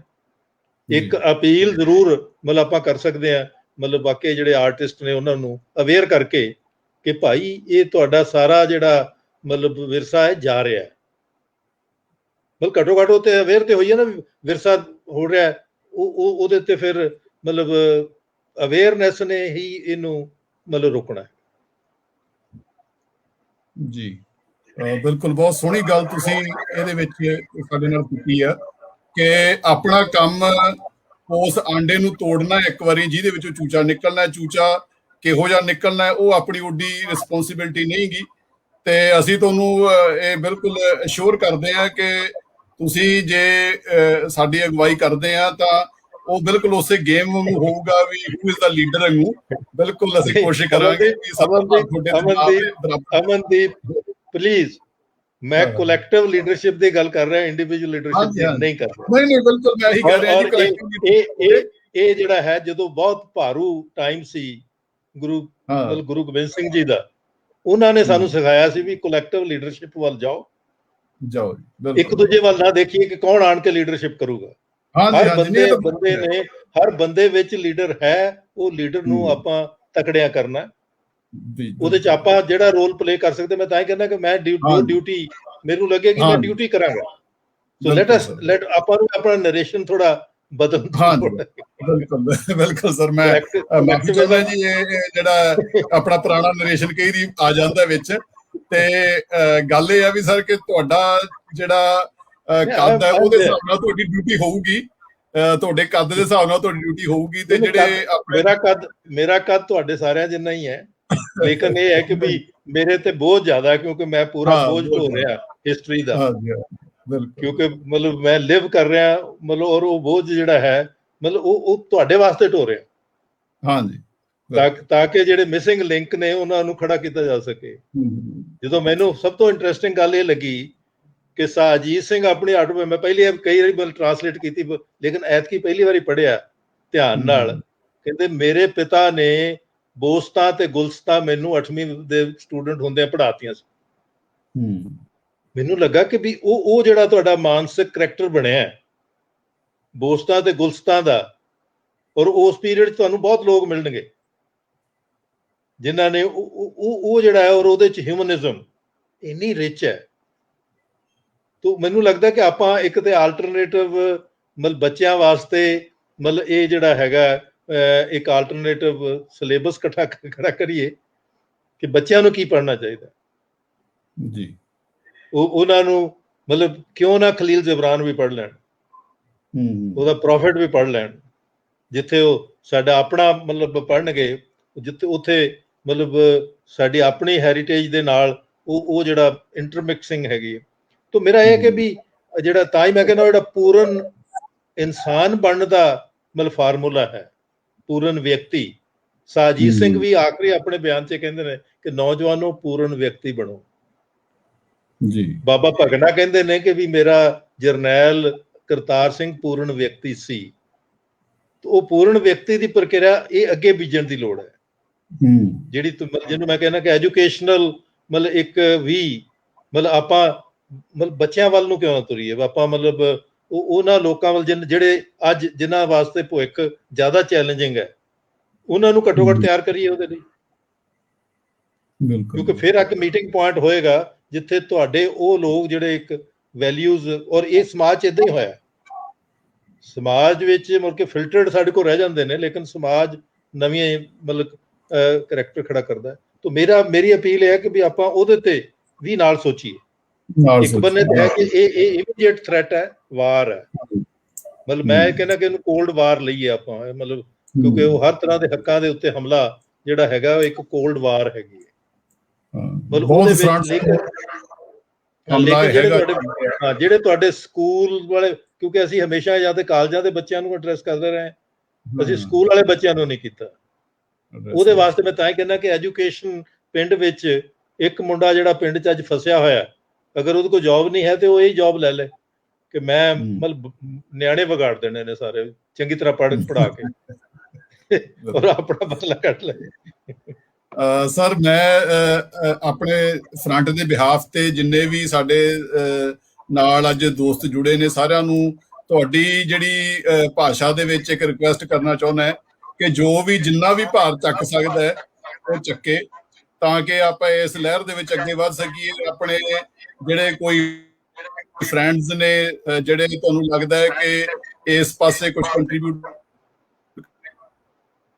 ਕਰ ਸਕਦੇ, ਉਹਨਾਂ ਨੂੰ ਸਾਰਿਆਂ ਨੂੰ ਤੁਸੀਂ ਕੰਟੈਕਟ ਕਰੋ, ਜੋੜੋ, ਤਾਂ ਕਿ ਆਪਾਂ ਇਹਨੂੰ ਇੱਕ ਲਹਿਰ ਉਸ ਕਿਸਮ ਦੀ ਬਣਾ ਸਕੀਏ। ਮੈਡਮ ਸੁਖਮਨੀ ਦਲ ਦਾ ਹੁਣੇ ਇੱਕ ਮੈਸੇਜ ਆਇਆ ਹੈ ਕਿ ਹਿਸਟੋਰੀਅਨਸ ਜਿਹੜੇ ਦਿੱਲੀ ਦੇ ਨੇ ਉਹਨਾਂ ਨਾਲ ਵੀ ਗੱਲ ਕੀਤੀ ਜਾਵੇ, ਤਾਂ ਉਹਨਾਂ ਨਾਲ ਮੈਡਮ ਅਸੀਂ ਕੰਟੈਕਟ ਦੇ ਵਿੱਚ ਹੈਗੇ ਆ, ਕੋਸ਼ਿਸ਼ ਕਰ ਰਹੇ ਆ, ਤੇ ਉਹ ਵੀ ਹਜੇ ਆਪਣੇ ਵਾਂਗੂ ਇੱਕ ਫਾਰਮੇਟਿਵ ਸਟੇਜ ਤੇ ਨੇ।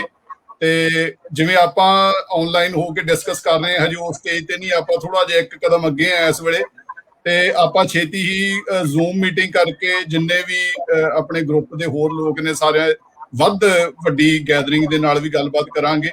ਤੇ ਮੇਰਾ ਖਿਆਲ ਹੈ ਸਰ ਆਪਾਂ ਇਹ ਗੱਲਬਾਤ ਇੱਥੇ ਖਤਮ ਕਰ ਸਕਦੇ ਹਾਂ। ਤੁਸੀਂ ਜੇ ਕੁਝ ਹੋਰ ਕਹਿਣਾ ਚਾਹੁੰਦੇ ਹੋ ਤਾਂ ਉਹ ਤੁਸੀਂ ਕਹਿ ਸਕਦੇ ਹੋ। ਨਹੀਂ, ਬਸ ਮੈਨੂੰ ਲੱਗਦਾ ਕਿ ਆਪਾਂ ਕਾਫੀ ਨਤੀਜੇ ਵੱਲ ਨੂੰ ਵੀ ਪਹੁੰਚੇ ਹਾਂ ਕਿ ਆਪਣੀਆਂ ਡਿਊਟੀਆਂ ਕਿਵੇਂ ਹੋ ਸਕਦੀਆਂ ਦੋਨੋਂ ਫਰੰਟ ਦੇ ਉੱਤੇ, ਬਿਲਕੁਲ ਭਵਿੱਖ ਬਣਾਉਣ ਦੇ ਵਿੱਚ ਵੀ ਤੇ ਹੋਣ ਵਾਲੇ ਨੂੰ ਬਚਾਉਣ ਦੇ ਵਿੱਚ ਵੀ। ਜੀ ਜੀ, ਕਿਉਂਕਿ ਮੈਂ ਇੱਕ ਗੱਲ ਹਮੇਸ਼ਾ ਮਤਲਬ ਉਹਦਾ ਬੜਾ ਕਾਇਲ ਹੈ ਕਿ ਉਹ ਬਹੁਤ ਜ਼ਰੂਰੀ ਹੈ ਕਿ ਸਿਰਫ ਹੰਗਾਮਾ ਖੜਾ ਕਰ ਮੇਰਾ ਕੰਮ ਨਹੀਂ, ਮੇਰਾ ਮਕਸਦ ਨਹੀਂ, ਕੁਝ ਨਹੀਂ ਚਾਹੀਦਾ ਆਪਾਂ, ਪਰ ਨਾਲ ਕੋਸ਼ਿਸ਼ ਵੀ ਰੱਖੀਏ ਕਿ ਕੰਸਟਰਕਟਿਵ ਆਪਾਂ ਕੀ ਕਰ ਸਕਦੇ ਆ, ਕਿਵੇਂ ਸੂਰਤ ਬਦਲੀ ਜਾ ਸਕੇ। ਤੇ ਇਸੇ ਨੋਟ ਦੇ ਨਾਲ ਮੈਂ ਸਾਰੇ ਦੋਸਤਾਂ ਨੂੰ ਇਹ ਅਪੀਲ ਕਰਦਾ ਵੀ ਇਸ ਜਿਹੜਾ ਲਾਈਵ ਹੈ ਉਹਨੂੰ ਸ਼ੇਅਰ ਜ਼ਰੂਰ ਕਰ ਦਿਓ ਇਸ ਗੱਲਬਾਤ ਨੂੰ, ਤਾਂ ਕਿ ਹੋਰ ਲੋਕਾਂ ਤੱਕ ਇਹ ਪਹੁੰਚ ਸਕੇ। ਆਪਾਂ ਜਲਦੀ ਹੀ YouTube ਦੇ ਉੱਤੇ ਵੀ ਇਸੇ ਨੂੰ ਐਡਿਟ ਕਰਕੇ ਥੋੜਾ ਜਿਹਾ ਜਿਹੜੀ ਕੋਈ ਕਮੀ ਹੋਊਗੀ ਉਹਨੂੰ ਠੀਕ ਕਰਕੇ ਅਪਲੋਡ ਕਰ ਦਿਆਂਗੇ। ਤਾਂ ਸਾਰੇ ਦੋਸਤਾਂ ਨੂੰ ਬਹੁਤ ਬਹੁਤ ਧੰਨਵਾਦ ਜਿਹੜੇ ਇਸ ਫਰੰਟ ਦੇ ਨਾਲ ਜੁੜੇ ਨੇ। ਥੈਂਕ ਯੂ ਸਰ, ਤੁਸੀਂ ਆਪਣਾ ਕੀਮਤੀ ਸਮਾਂ ਵੀ ਦਿੱਤਾ ਹੈ ਤੇ ਅੱਗੇ ਸਾਨੂੰ ਬੋਝ ਵੀ ਸਾਡੇ ਨਾਲ ਵੰਡਾ ਰਹੇ ਹੋ, ਇਹਦੇ ਲਈ ਅਸੀਂ ਤੁਹਾਡੇ ਬਹੁਤ ਬਹੁਤ ਸ਼ੁਕਰਗੁਜ਼ਾਰ ਹਾਂ। ਆਪਾਂ ਸਰ ਇੱਥੇ ਇਸ ਸੈਸ਼ਨ ਨੂੰ ਖਤਮ ਕਰਨ ਲੱਗੇ ਹਾਂ। ਸਾਰਿਆਂ ਦਾ ਧੰਨਵਾਦ। ਸਤਿ ਸ਼੍ਰੀ ਅਕਾਲ ਸਰ। ਬਹੁਤ ਬਹੁਤ ਵਧਾਈ ਹੈ ਤੁਹਾਨੂੰ। Thank you.